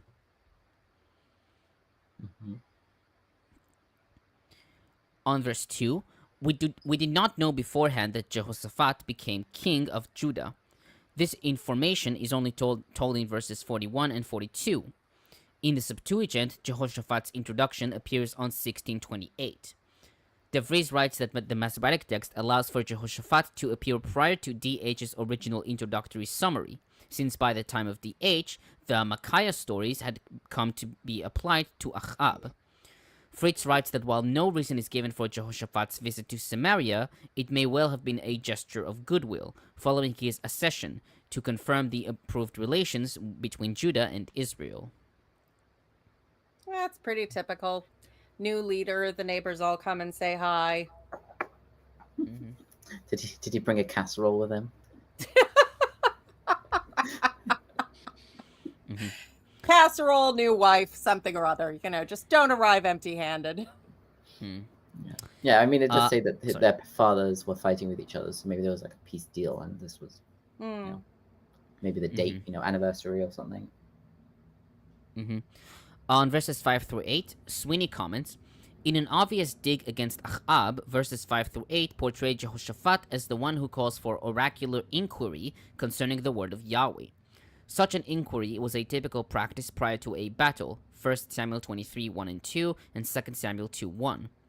Achab's gathering of 400 prophets calls to mind the 400 prophets of Baal who appeared in chapter 18. Although these prophets were killed at Carmel, their presence here suggests that they were somehow replaced, or that they represent an established body in the court of King Achab.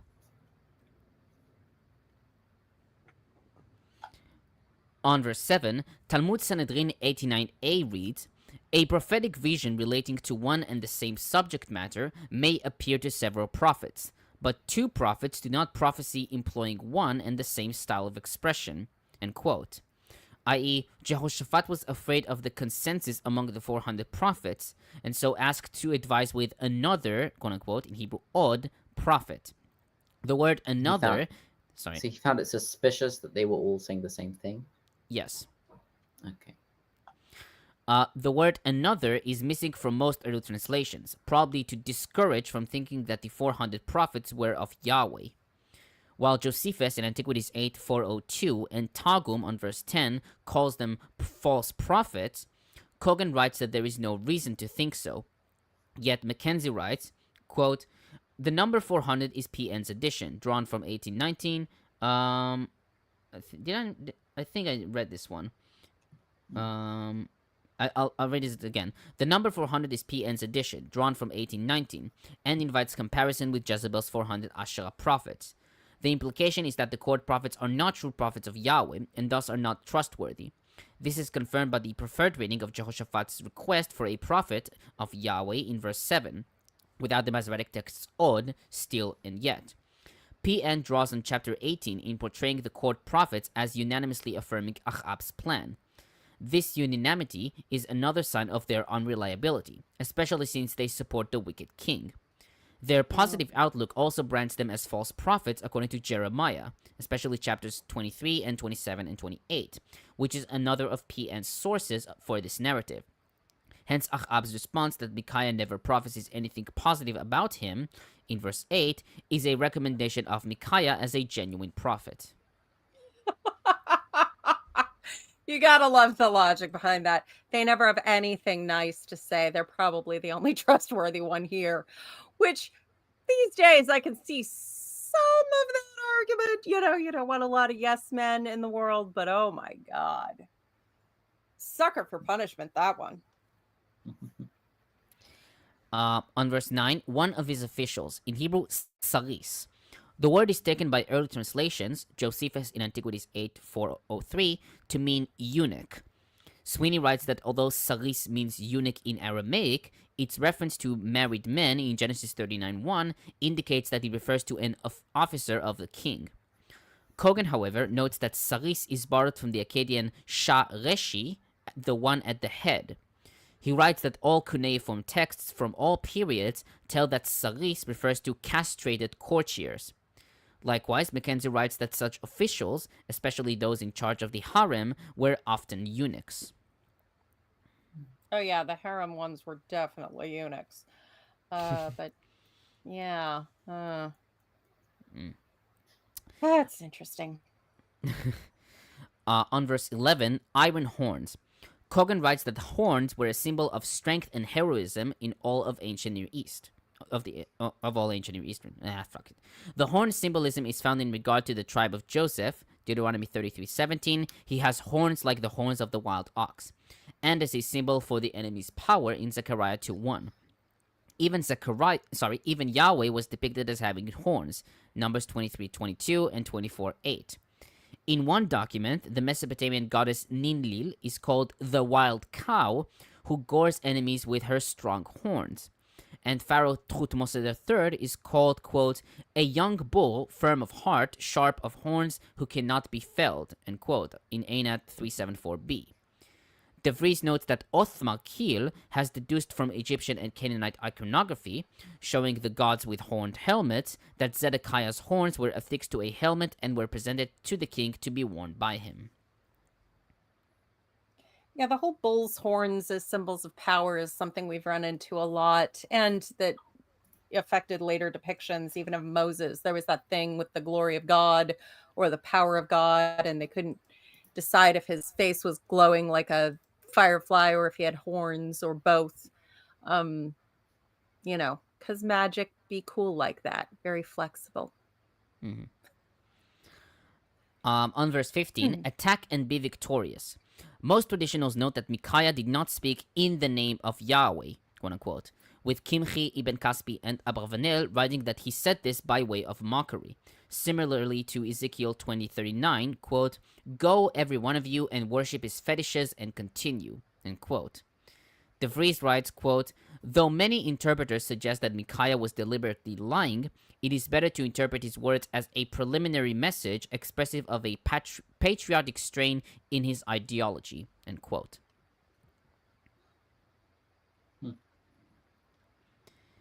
On verse 16, McKenzie comments, something about Micaiah's response in verse 15 tells Ahab that he's not speaking Yahweh's truth. He may be contrasting truth with the ambiguity he has heard from the other prophets and now hears from Micaiah. But there may be other reasons for his reaction. Micaiah could be mimicking them, or maybe it is because he does not preface his words with thus says Yahweh. Perhaps it is simply that his words are positive toward Ahab, which immediately raises the suspicions of both the king and the reader.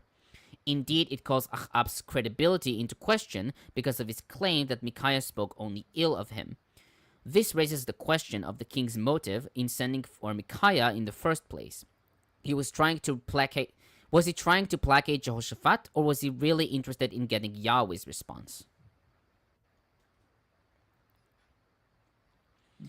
I don't know. It makes me think of prophecy as it was seen then, where there was the element of foretelling, where you see what's going to happen and tell it, but also that the words of the prophet have power in a sense. But then, do they make things happen? Is it, do you hire the prophets to tell you good things because you think that'll make it more likely to happen? I don't know. It's just a convoluted time and attitude towards prophecy. But I like the bitch slapping, so I guess. Okay, on verse 17, the simile of ship without a shepherd, appears also in Numbers 27:17, Jeremiah 23:1-2, Ezekiel 34:1-6, Zechariah 13:7. Fritz notes that Micaiah's prophecy has all the hallmarks of a prophecy of doom. It is brief, uses metaphorical language, and is sufficiently vague for the listener or reader to draw the appropriate conclusions dictated by the historical outcome. He writes, quote, the meaning of the simile is obvious. Like sheep without a shepherd, Israel without a leader cannot survive. The fact that Israel followed the ancient Near Eastern example and considered its king the shepherd of the people means that the vehicle and tenor of the image are all the more closely intertwined, as we see in 2 Samuel 5:2 and Psalm 78:72. Yahweh himself relates the metaphor in the second half to the historical situation. Without its king, the Israelite army has no choice but to return home, in verse 36. Only this second part points ahead to the battle account, while the first part remains vague about the future events. Given Ahab's plans, however, there was no doubt about the negative character of Micaiah's simile. Israel will emerge from battle like a herd without its shepherd.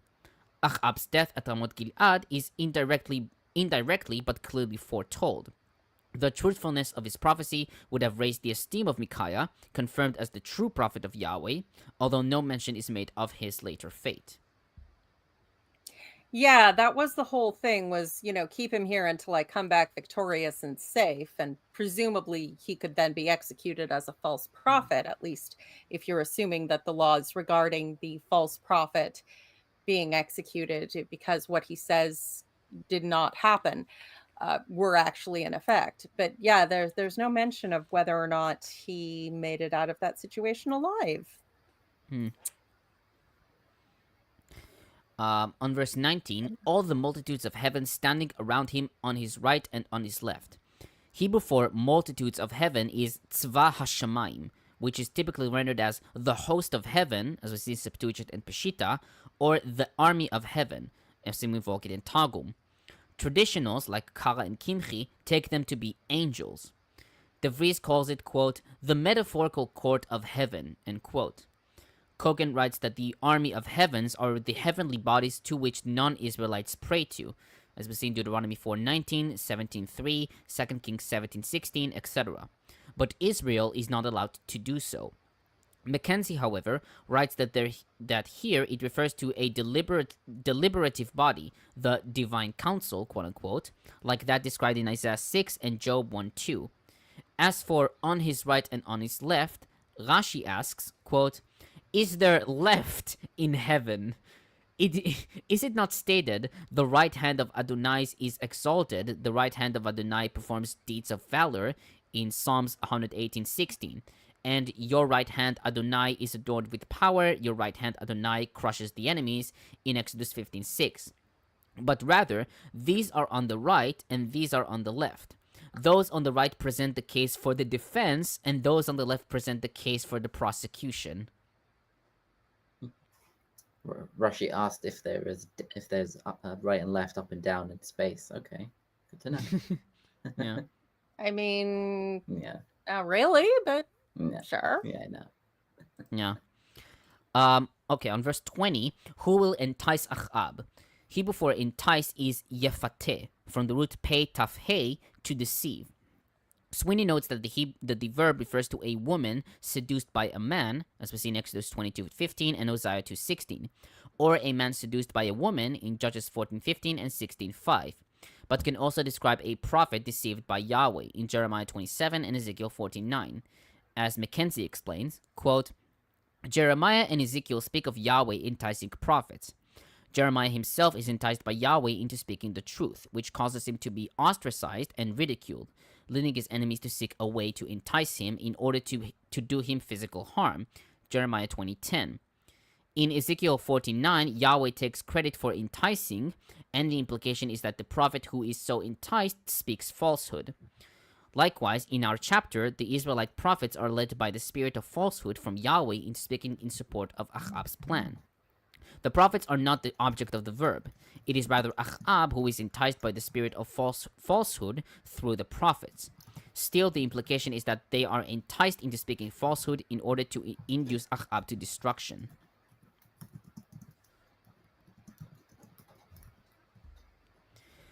On verses 21 and 22, Rabbi Yochanan in Talmud Sanhedrin 102b took the spirit to be Naboth's spirit. And Maimonides in Mishneh Torah, Murder and the Preservation of Life 4:9 writes, quote, when Achab's merits and sins were weighed in the presence of the Lord of Spirits, there was no sin that warranted his destruction and was not counterbalanced by a positive quality except the blood of Naboth. Thus, it is written in the description of the prophecy of Achab's death in battle, and the spirit came and stood before God. Our sages commented, this is the spirit of Naboth. End quote. Sweeney writes that Yahweh's own involvement in the deception, quote, adds to the ironic character of the narrative in which Achab will be killed by a lucky arrow shot despite his efforts at disguise, end quote. He notes that biblical literature presumes that false prophecy comes from a source other than Yahweh, as we see in Deuteronomy 18, 9-22, Jeremiah 23, 9-22, but other works suggest that Yahweh has a treacherous side. as seen in First Samuel 16:14 through 23, and Job. Thus, quote, Micaiah's visionary assertion that Yahweh has sent a lying spirit to Achab challenges the prevailing view that Yahweh's words are true, end quote. This problem is avoided by Josephus in Antiquities 8:401 through 410, who skips Micaiah's vision and calls the 400 prophets, including Zedekiah son of Canana, false prophets. On 24 and 25, Sweeney comments, Zedekiah sees himself as an authentic prophet of Yahweh. Although readers are informed that he is a false prophet, a canonized Bible shapes our perceptions. Ancient Israelites had to hear the competing claims of prophets, but with only the criterion that a true word of Yahweh is the one that ultimately comes true. They were left to decide only on the merits of the cases presented by the prophets in question, see especially Jeremiah 27 and 28. Micaiah's response in verse 25 is scathingly crude. What Zedekiah takes to be the spirit, literally wind, of Yahweh, is actually something quite different, end quote. Josephus in Antiquities 8:410 writes, quote, after not many days, Zedekiah would be seeking out one hidden inner chamber after another, searching to elude judgment for his lying speech, end quote. On 26, Ammon, the ruler of the city. Ammon is not mentioned in other sources. Cogan notes that in addition to the ruler of the city of Samaria, we also know of the ruler of Jerusalem in 2 Kings 23:8. The title Sha'ar, i.e. the ruler of the city, appears in three picture fragments circa 800 BCE, discovered in Kuntilet Ajud, and in two seals of the ruler of the city, quote-unquote, from the 7th century BCE. Such an administrator is known from Assyrian Rab Ali and Shah Muhi Ali. So this is an administrator of the city as distinct from the king. Yes. Who, like, takes care of the practical elements even when the king is off getting himself killed like an idiot.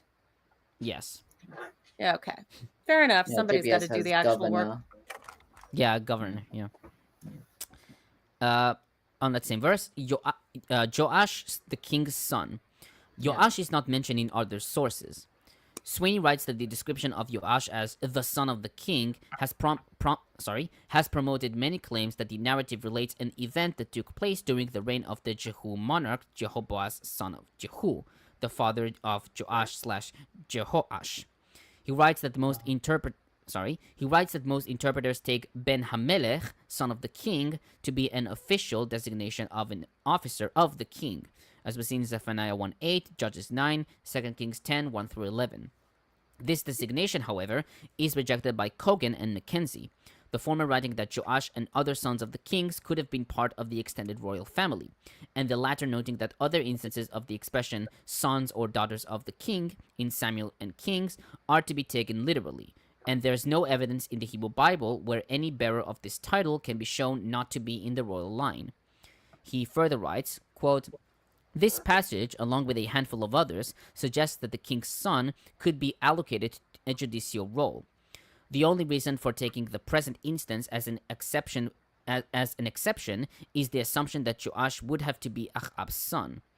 But we have seen that the identification of the story with Achab is secondary. Joash's name fits with the theory that the story originally concerned a king in the Yehud dynasty. It does not fit with the end of 2 Kings 13 exactly, however, since there the king is Joash rather than his father.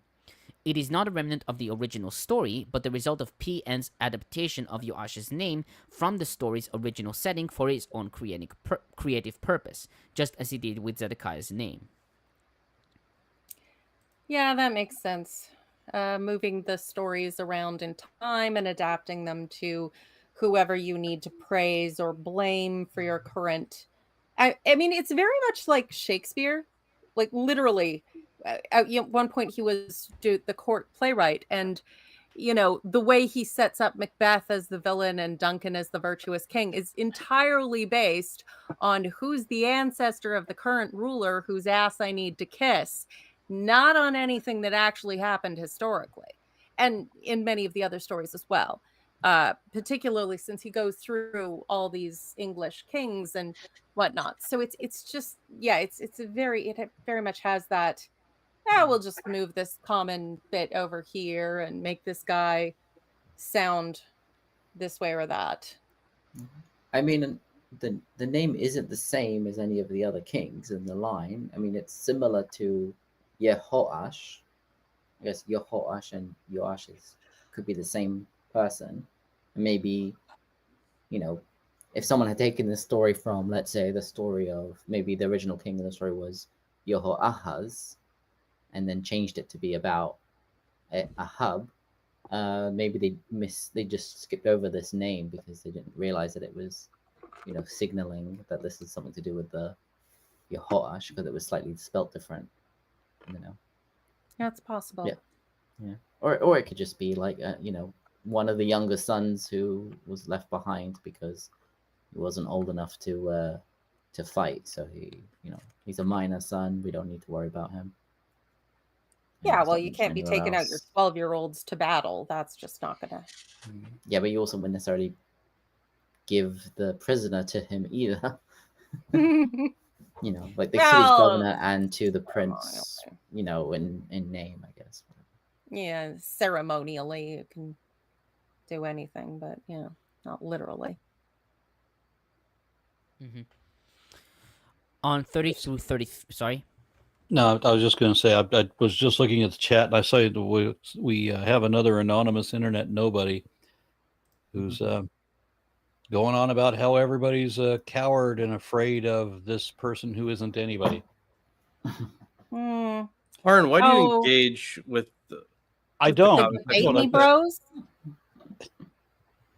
I don't, as you can see. Don't worry about it. Don't feed the And trolls. then they cry about it. I've offered that person to email me twice today and twice last week.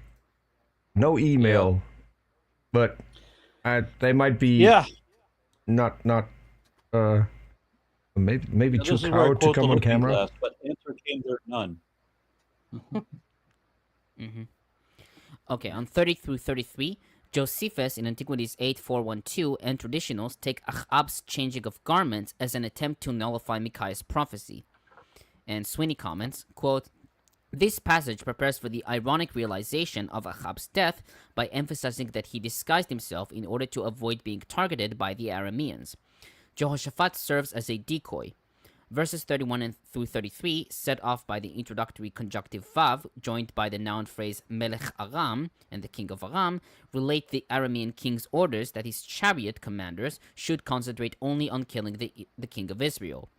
The emphasis on the 32 chariot commanders suggests narrative continuity with the previous account of war with Aram in chapter 20, insofar as they are identified with the governors appointed by Ben-Hadad to replace the 32 kings who accompanied him in battle against Israel at Samaria, 20 verses 1 and 24.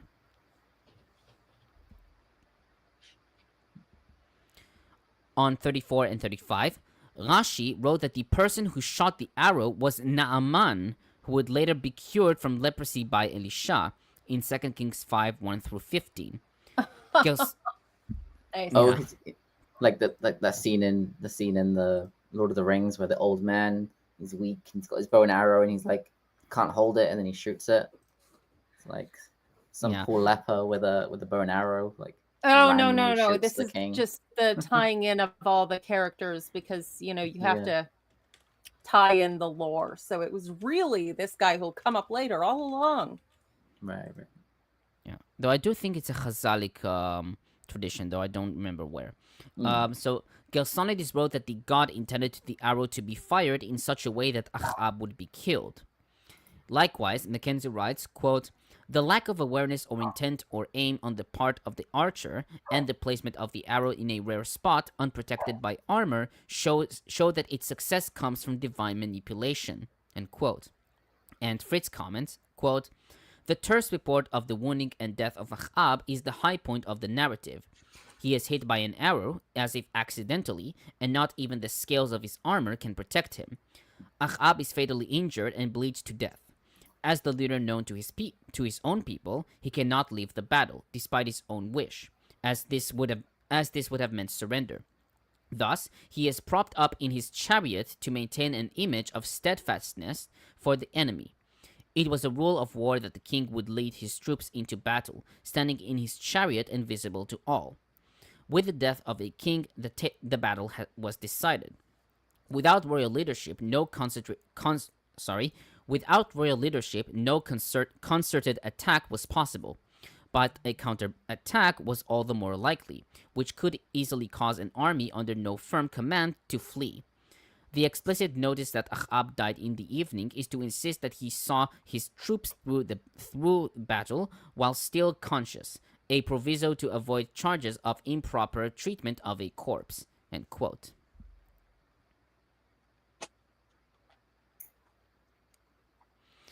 On verse 38, where the prostitutes bathed. In the Hebrew Bible, the reading suggests that the prostitutes, in Hebrew hazonot, bathed in Achab's blood. This reading is found in the Septuagint and Josephus in Antiquities 8:417.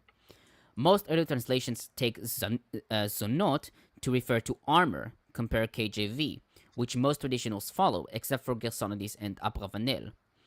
Rabbi Elazar in Talmud Sanhedrin 39b takes zonot to mean visions, chezionot, and refers to the visions by Micaiah and Elijah in 21:10. However, Rava wrote that the verse refers to actual harlots. Quote, Achab was a frigid man, and Jezebel fashioned 2 forms of harlots for him in his chariot in order that he seize them and become aroused. End quote. I'm sorry. What good is it going to be to get a boner during war? I'm just imagining like a tank driver with like a waifu picture like over here, so he can like before he takes his shot. The last thing. Oh God. I mean, why were all those bathing suit babes painted on the sides of airplanes in World War II? Mm-hmm. Do that sometimes. Yeah. Still don't think that there's wife would set it up as a boner. But aid. you know, That's we're talking also- about Jezebel. She was so bad. Mhm. Also, apparently her husband was frigid. That makes lots of sense.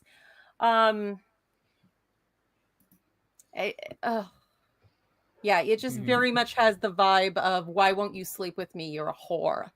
Like it just is. Oh, sorry. Although Well, it's either that or dyke. I mean, any other thing, and you're just going to have to assume responsibility for your own incel condition. And who wants to do it? yeah, no, they definitely don't want to do that. But yeah, it's. I was just thinking the prostitutes bathing in the blood. That's very Christian of them. Very Christian. Yeah, I was a little confused at that too. The dogs licking it up, I could get. Well, I have more. I mean, I think a more literal reading is just like, you know, they flushed out with the water on the pool of Samaria. So we're talking about like bloody water, and therefore like some, you know, prostitutes or, you know, poor people were bathing there where, you know, the water wasn't the best quality. I think if the lesson is thou shalt not hang out with women that are kind of shady in this way, that Jesus himself didn't learn that lesson by hanging out with Mary Magdalene. No. Well, no, that was a character assassination. Mary Magdalene wasn't the whore, but he did hang out with a lot of hookers. Which Don't we all? It helped keep him up. Tax It collectors. helped keep him upright on the cross. Well, they are the most fun in conversations. hey, Kept him up. I nailed on the cross. There's so many different connotations. I haven't finished my commentary. So, yeah. Cogan notes that the Septuagint has the quote, and the sows and the dogs licked up the blood, end quote.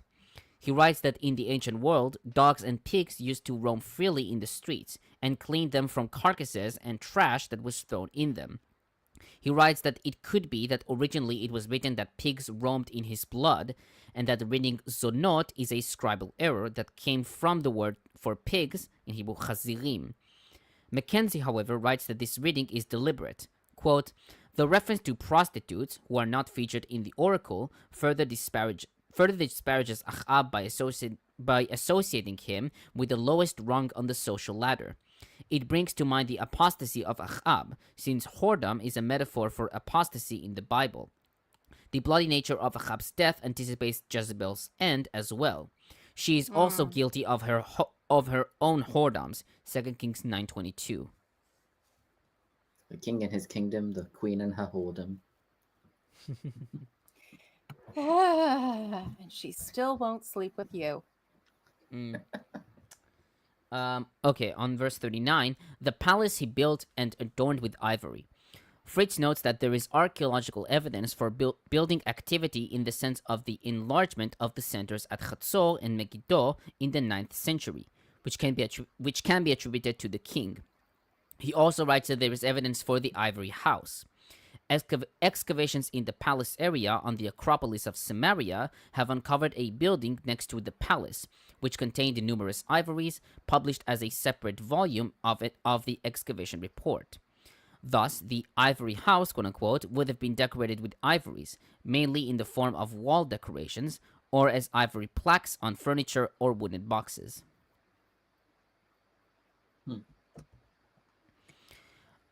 On verse 40, yeah.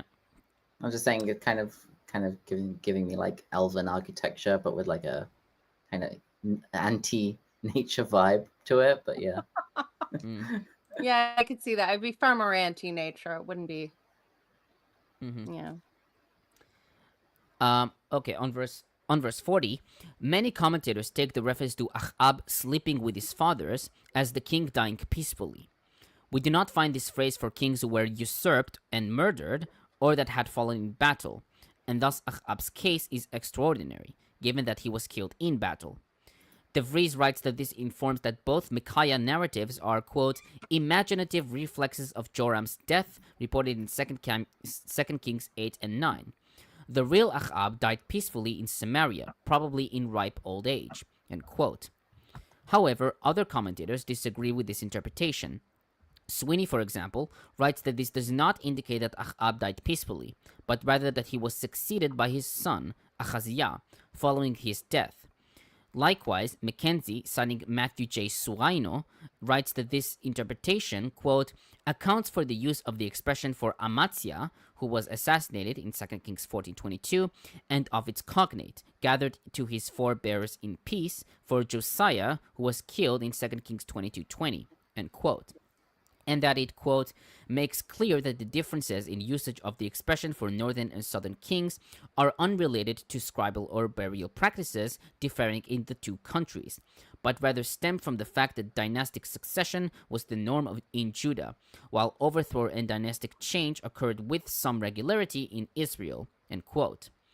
Thus, quote, the occurrence of the expression here in 2240 cannot be used as an argument for the post-DH insertion of the story of Achab's quote-unquote death in battle. That case must be and has been made. That case must be and has been made on other grounds.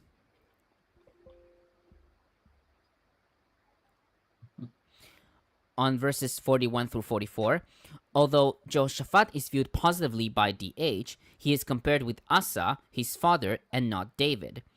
DeVries explains that there is still some blame to give Jehoshaphat with respect to his tolerance of the country's shrines.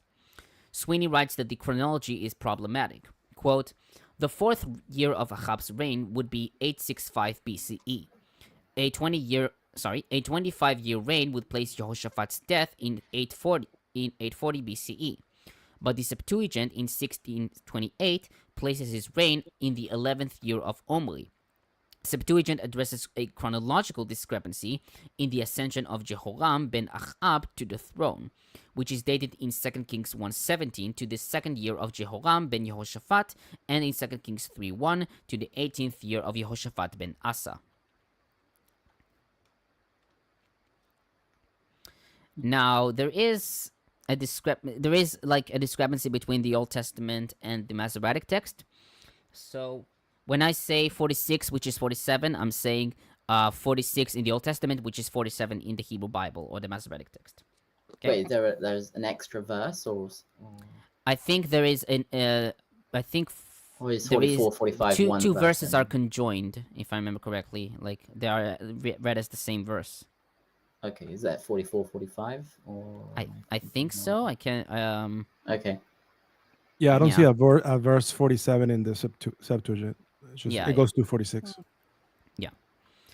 Oh. So yeah. Yes, so some yeah.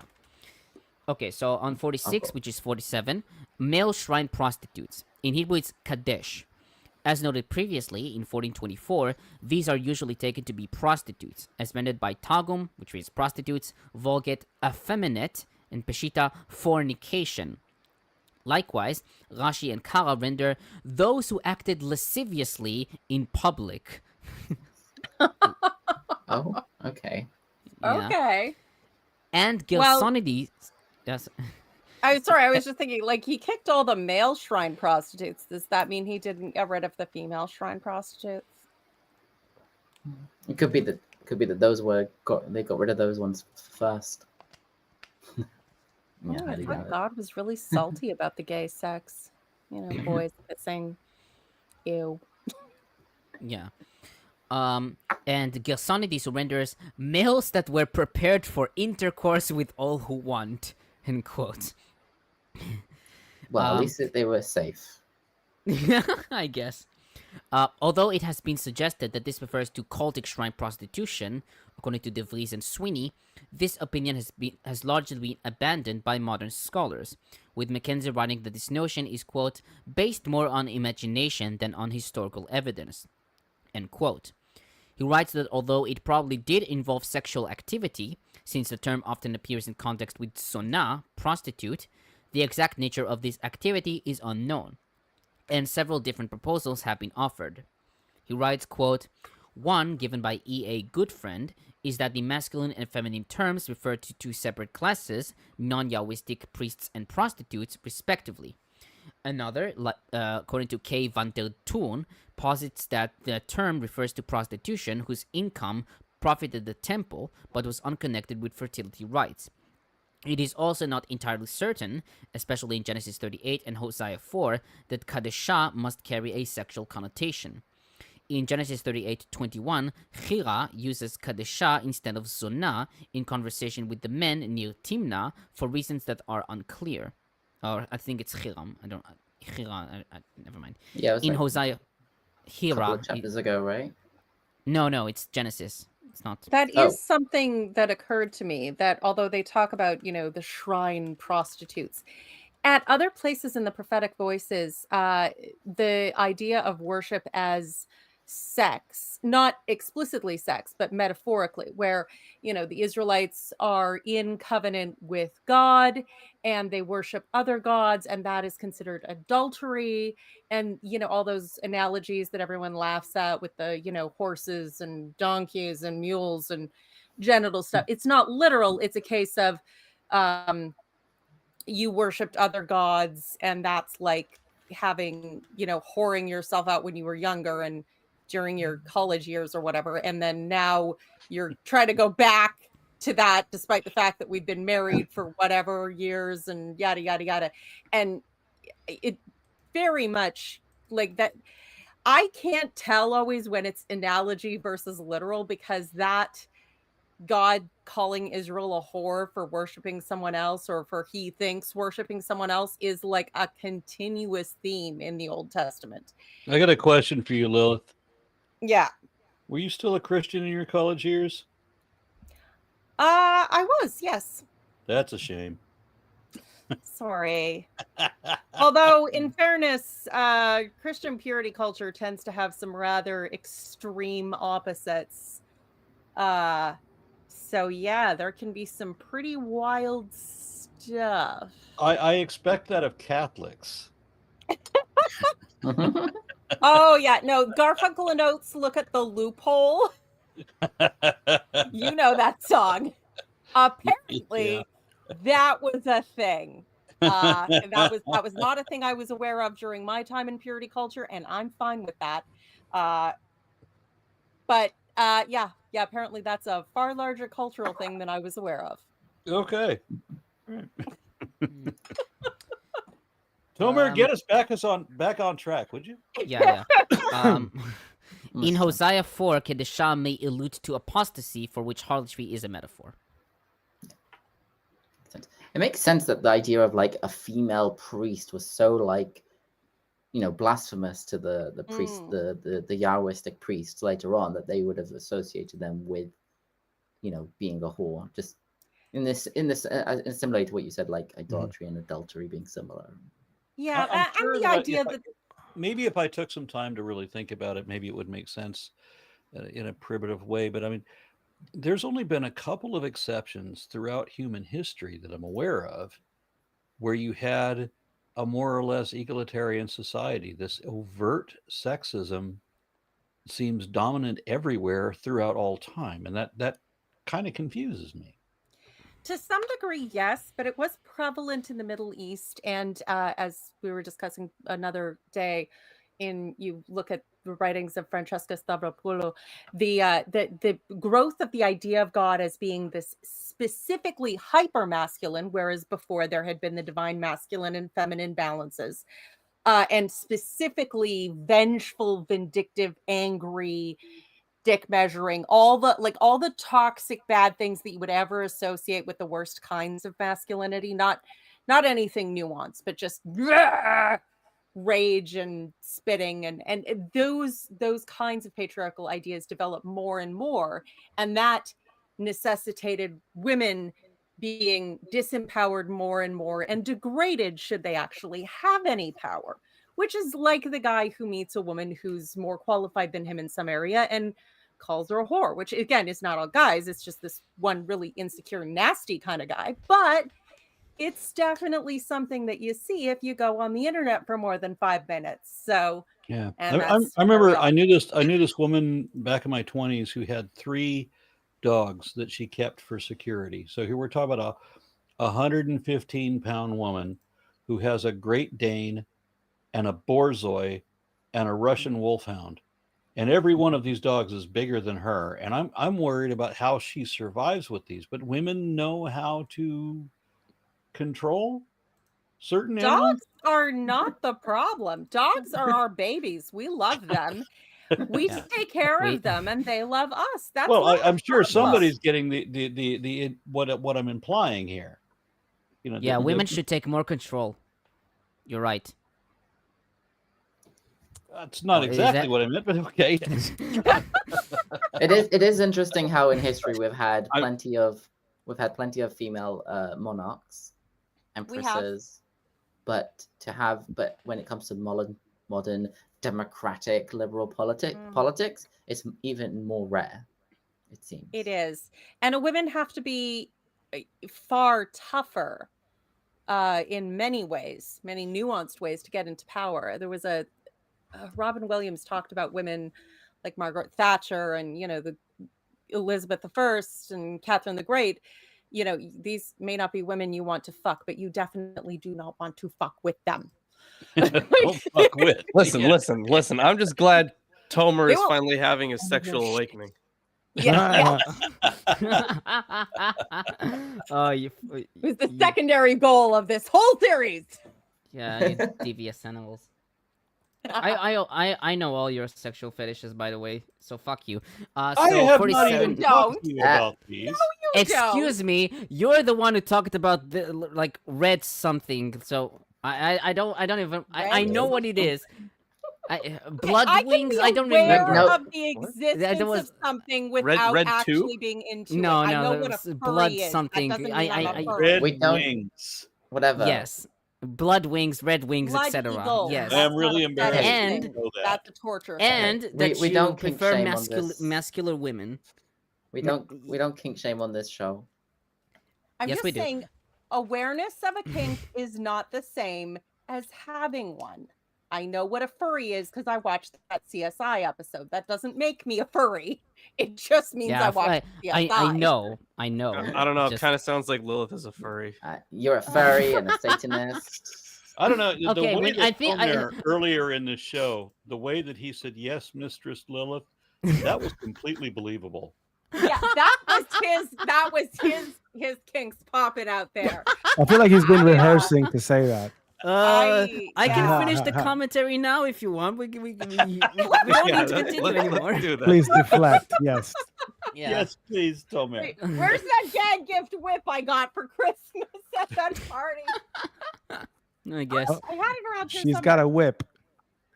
I told she's- you I went to a Christmas party and I got a gag gift. Gag. I guess. Okay. It's Here too comes noisy. Isaac. Nah, that wouldn't work. It's too noisy. I'm not gonna bring it. Yeah, okay. Moving on. 47, which is 48. A provincial governor ruled. Hebrew for provisional governor is nitzav. Provincial governor, sorry.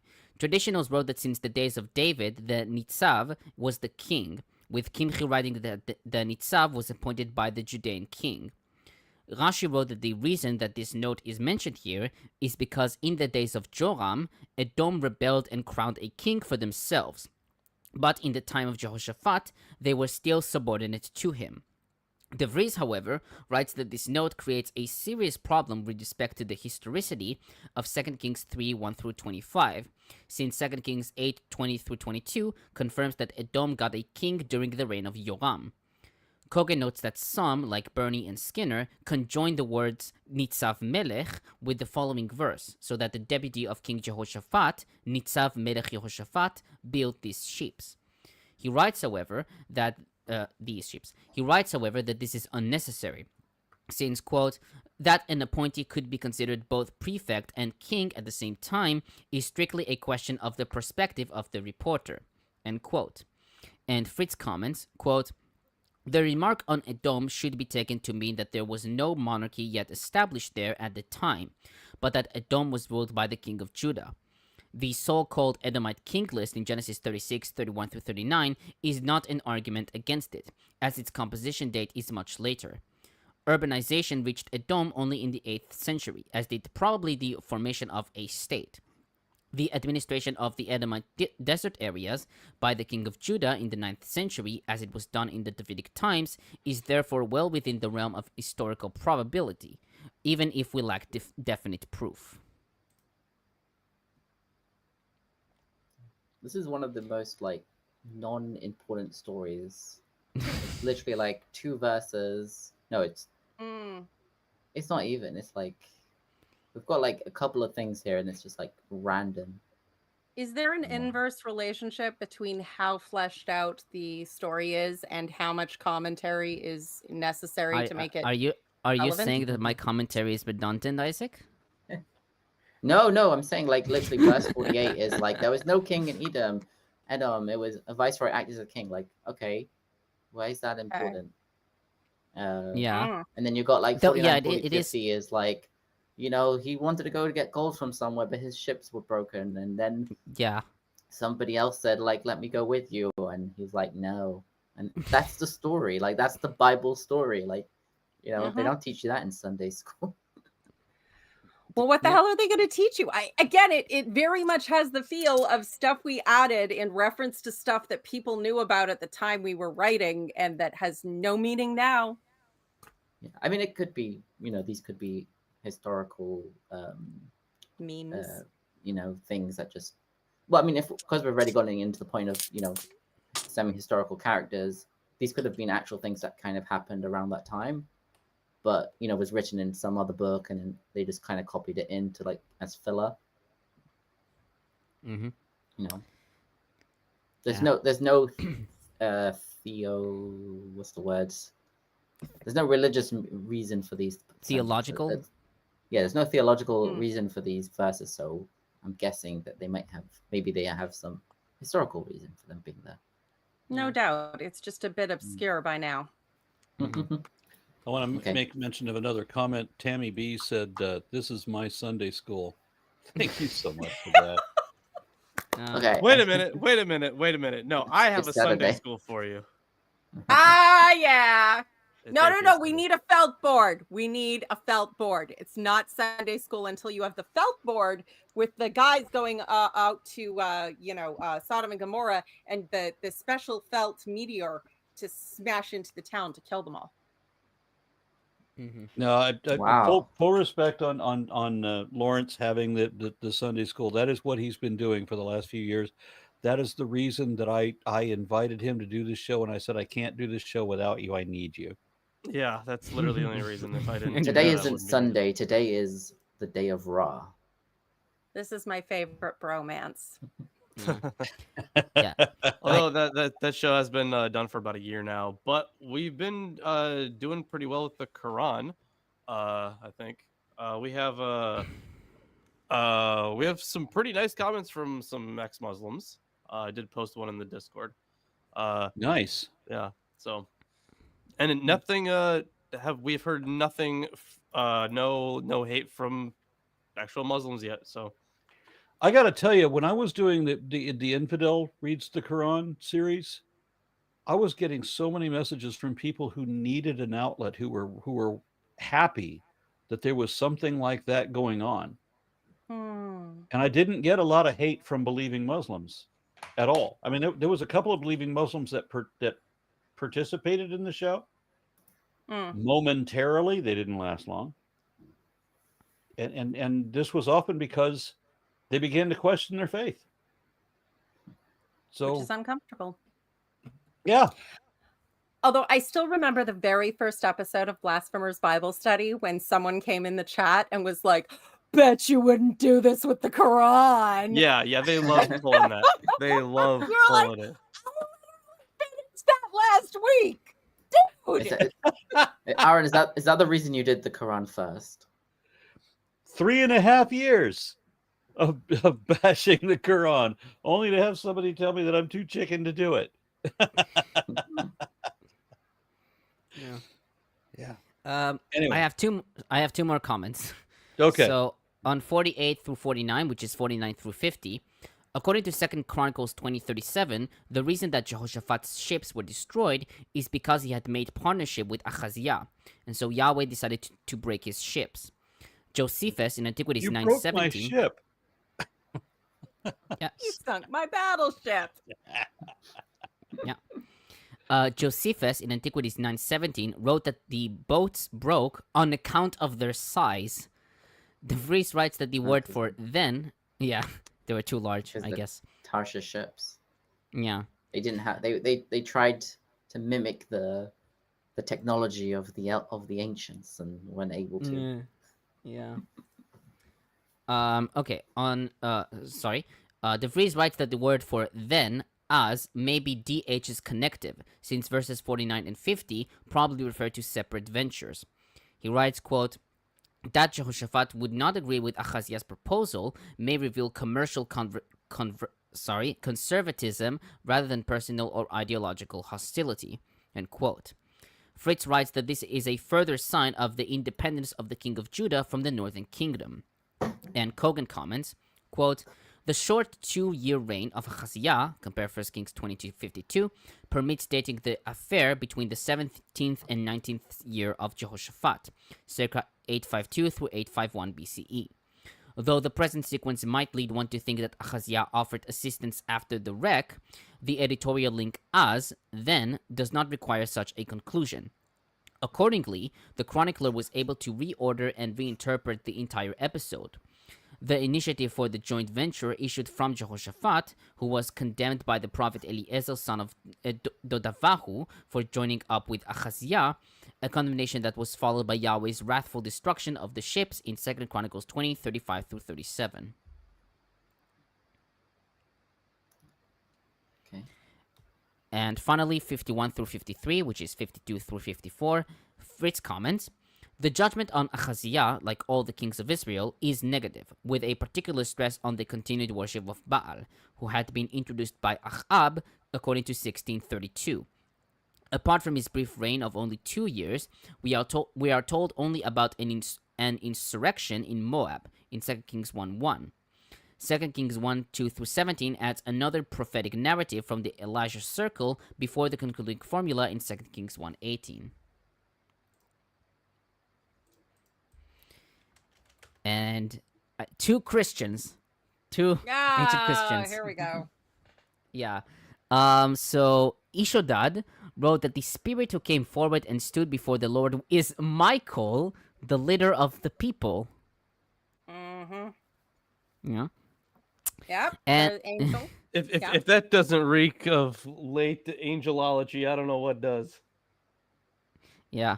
So it's interesting. He writes that this spirit who came forward and stood before the Lord is an angel and not an evil spirit, namely Satan, as certain authors suggest. But we don't really know who these are. In fact, why would an evil spirit stand before the Lord? On the contrary, this is the spirit is Michael, the leader of the people. It is he who says in his zeal, I will entice him. That is, quote, allow me to leave and abandon the prophets of lies instead of hindering them, as I have done many times, in order to stop and prevent their false prophecies.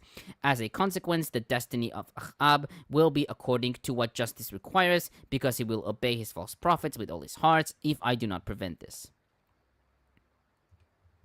So, yeah. Like the Christians being like, "Oh, Satan appearing before God? That's weird. That doesn't make any sense." That's so weird. Not like it ever happened Time in before. this book. Of course it makes sense. That's how the story goes. I mean, Satan and God are always like chatting together, making bets against each other, you know. Yeah, I mean, Jesus in the wilderness. That's another one of those. Yeah. Mhm. Yeah, exactly. Oh, I should note the Origin, who writes that if any spirit is a lying spirit, all similar spirits would be lying spirits in accordance with their falsehood. Any spirit is a lying Yeah. spirit. Any. Yes. Any. Not all spirits. Yeah. This is Yeah, ridiculous. Oh, And Caesarius of Arel wrote that the spirit who stood before God was an evil spirit because no liar is without an evil spirit. but this is they're so God has to be in control of everything, but God can't do evil, but only evil spirits cause evil, but God had to give them permission, but God But can't be God responsible for created evil. The Yeah. copium is Yeah. real. That's very Shepherd of Hermas, honestly. You guys have ever read that? There. What- Actually, not that one. Oh, and I find should note Ephraim, who surprisingly writes that the predictions of Elijah about Ahab's death were not entirely fulfilled, as he died in battle, but his corpse was not devoured by wild beasts. All right, yeah, that's right. So But how do we know something that? sensible. Who ate it then? You.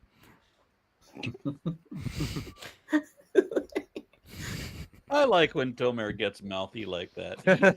Yeah. So does his mistress.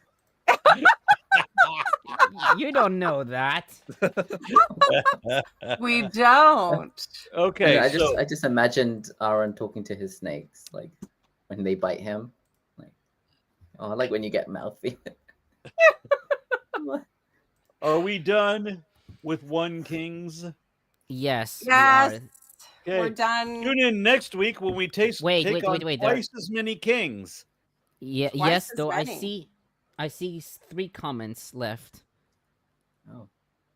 Yeah. All right, 3 comments. So Thank you, Peter. Oh yeah, these just popped up quickly, didn't they? Yeah. Welcome. All right, so where? All right, thank you. By the way, Isaac, your definition of the snake that I was holding that I googled it is correct. So thank you for answering that question. And then say let me. John Klein offered 1 R&R membership. DBK says, glad to be back and to see the panel again. Lilith and R.N. Ross sexism puts the genders against each other and all suffer. True. Men less obviously than women, but you know, we are 1 people, not 2. one.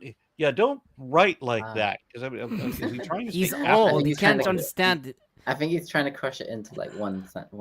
I get you. comment. 1 Yeah. people, not 2. Pity the incels. Yes. Mm. Somebody, True. we saw a Tesla Cybertruck. Mm. I was having dinner with Matt Dillahunty, and there was a Tesla Cybertruck pulled up next to us, and he said that he described it as an incel Camino, which He's not wrong. That was the first time I'd ever heard that, and I absolutely loved it. Oh, It's Lord. also called a But they're right. deplorian, Arn. It's also They're called right. what? A deplorian. Because it's made of stainless steel. DeLorean. Oh God. Diclorium or Diclorium. Right. Um, DBK says, Isaac, Tomer, Lawrence, I've discovered that I've been holding to a 100-year-old version of the documentary model. The newer version seems to say J and P are one. What do you think? That is not what the newer version says. No, the neo-documentary hypothesis is kind of like, it's just mostly, for the most part, I'm not sure about their stance on D, but it would be P and non-P. So J and E are not like, Oh, they're not He even like said things. he says that he has a new model of the He's documentary. holding on to a no, 100 yeah, he discovered he'd 100-year-old been version. holding. The original he- documentary So- hypothesis was like 100 years, some odd years ago. Yeah, it was but- like in the Understanding 1880s of or the- something. It was off Yeah, of it's the a work while, yeah. of Wellhausen and DeWitt. Mhm. And No, Wellhausen is still the norm, isn't it? No. no, no, no, it's no, no, the no. starting- So a Wellhausen's starting place. original, yeah, it's a starting place. It's a good starting point. Wellhausen's original dating is pretty wrong.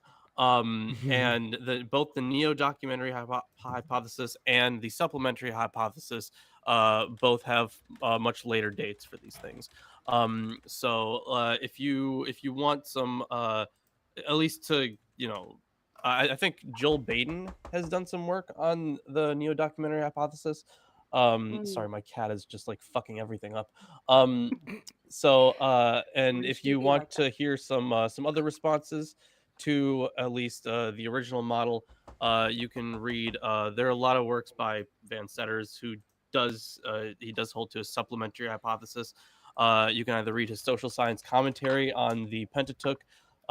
There's Abraham in History and Tradition.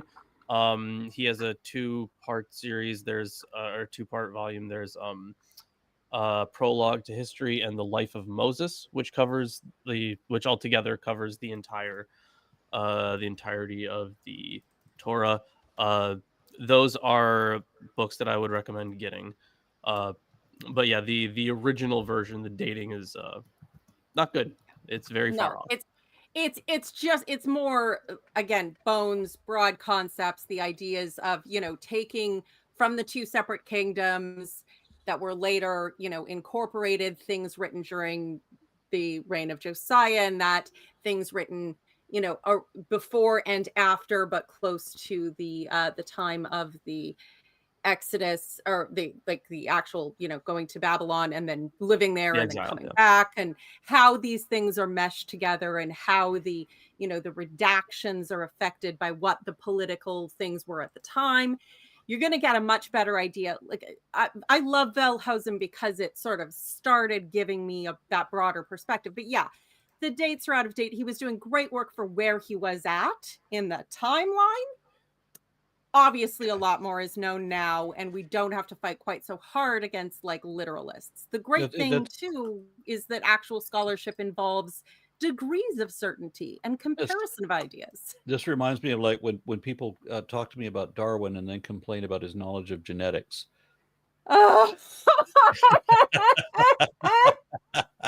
Yeah, Darwin did really good for when and where he was. Great work for where he was. There were a few gaps, you think? Okay. All right. Anybody got any more comments? There is one more comment. Yeah. Yes. Oh, let me check that. Mojo says, "What is God made of? Semen. Magic. Farts. Thoughts and prayers. Magical semen farts. Yeah. I was close. Well, I the said reason farts fantasy. because we were. I guess. The reason I said farts is because people was talking about the etymology of the word spirit, so, which means breath, and then Sumami said, "Can it mean fart?" So if God is made of spirit, then He's made of farts. So I guess why not? There we go. That's how it Well, goes. that's more the evil down below. Yeah. The dark and evil spirit of the depths. All right, everybody join the Discord. Damn right, join the Discord. You obviously need to do that, and you need to subscribe. Holy shit! You obviously hold on. My cat knocked out this stupid thing. And you obviously need to subscribe to Lucky Atheists too, because if you're not, you're a fucking bozo. So go ahead and do that if That's you want to right. not be a bozo. Just like We how were- Lawrence doesn't know anything about topology. And just when you said If that, you don't I posted the subscribe, link to Lawrence Mark's will come and channel. Spank you, or alternatively, too. will not come and spank you, depending on what you want. Okay.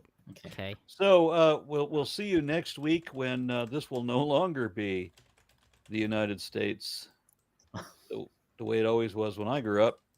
I don't know what the fuck it will be, and I'm braced for it. Stand up. All right. Well, Courage. with that, good luck in the next generation. See ya. Yeah.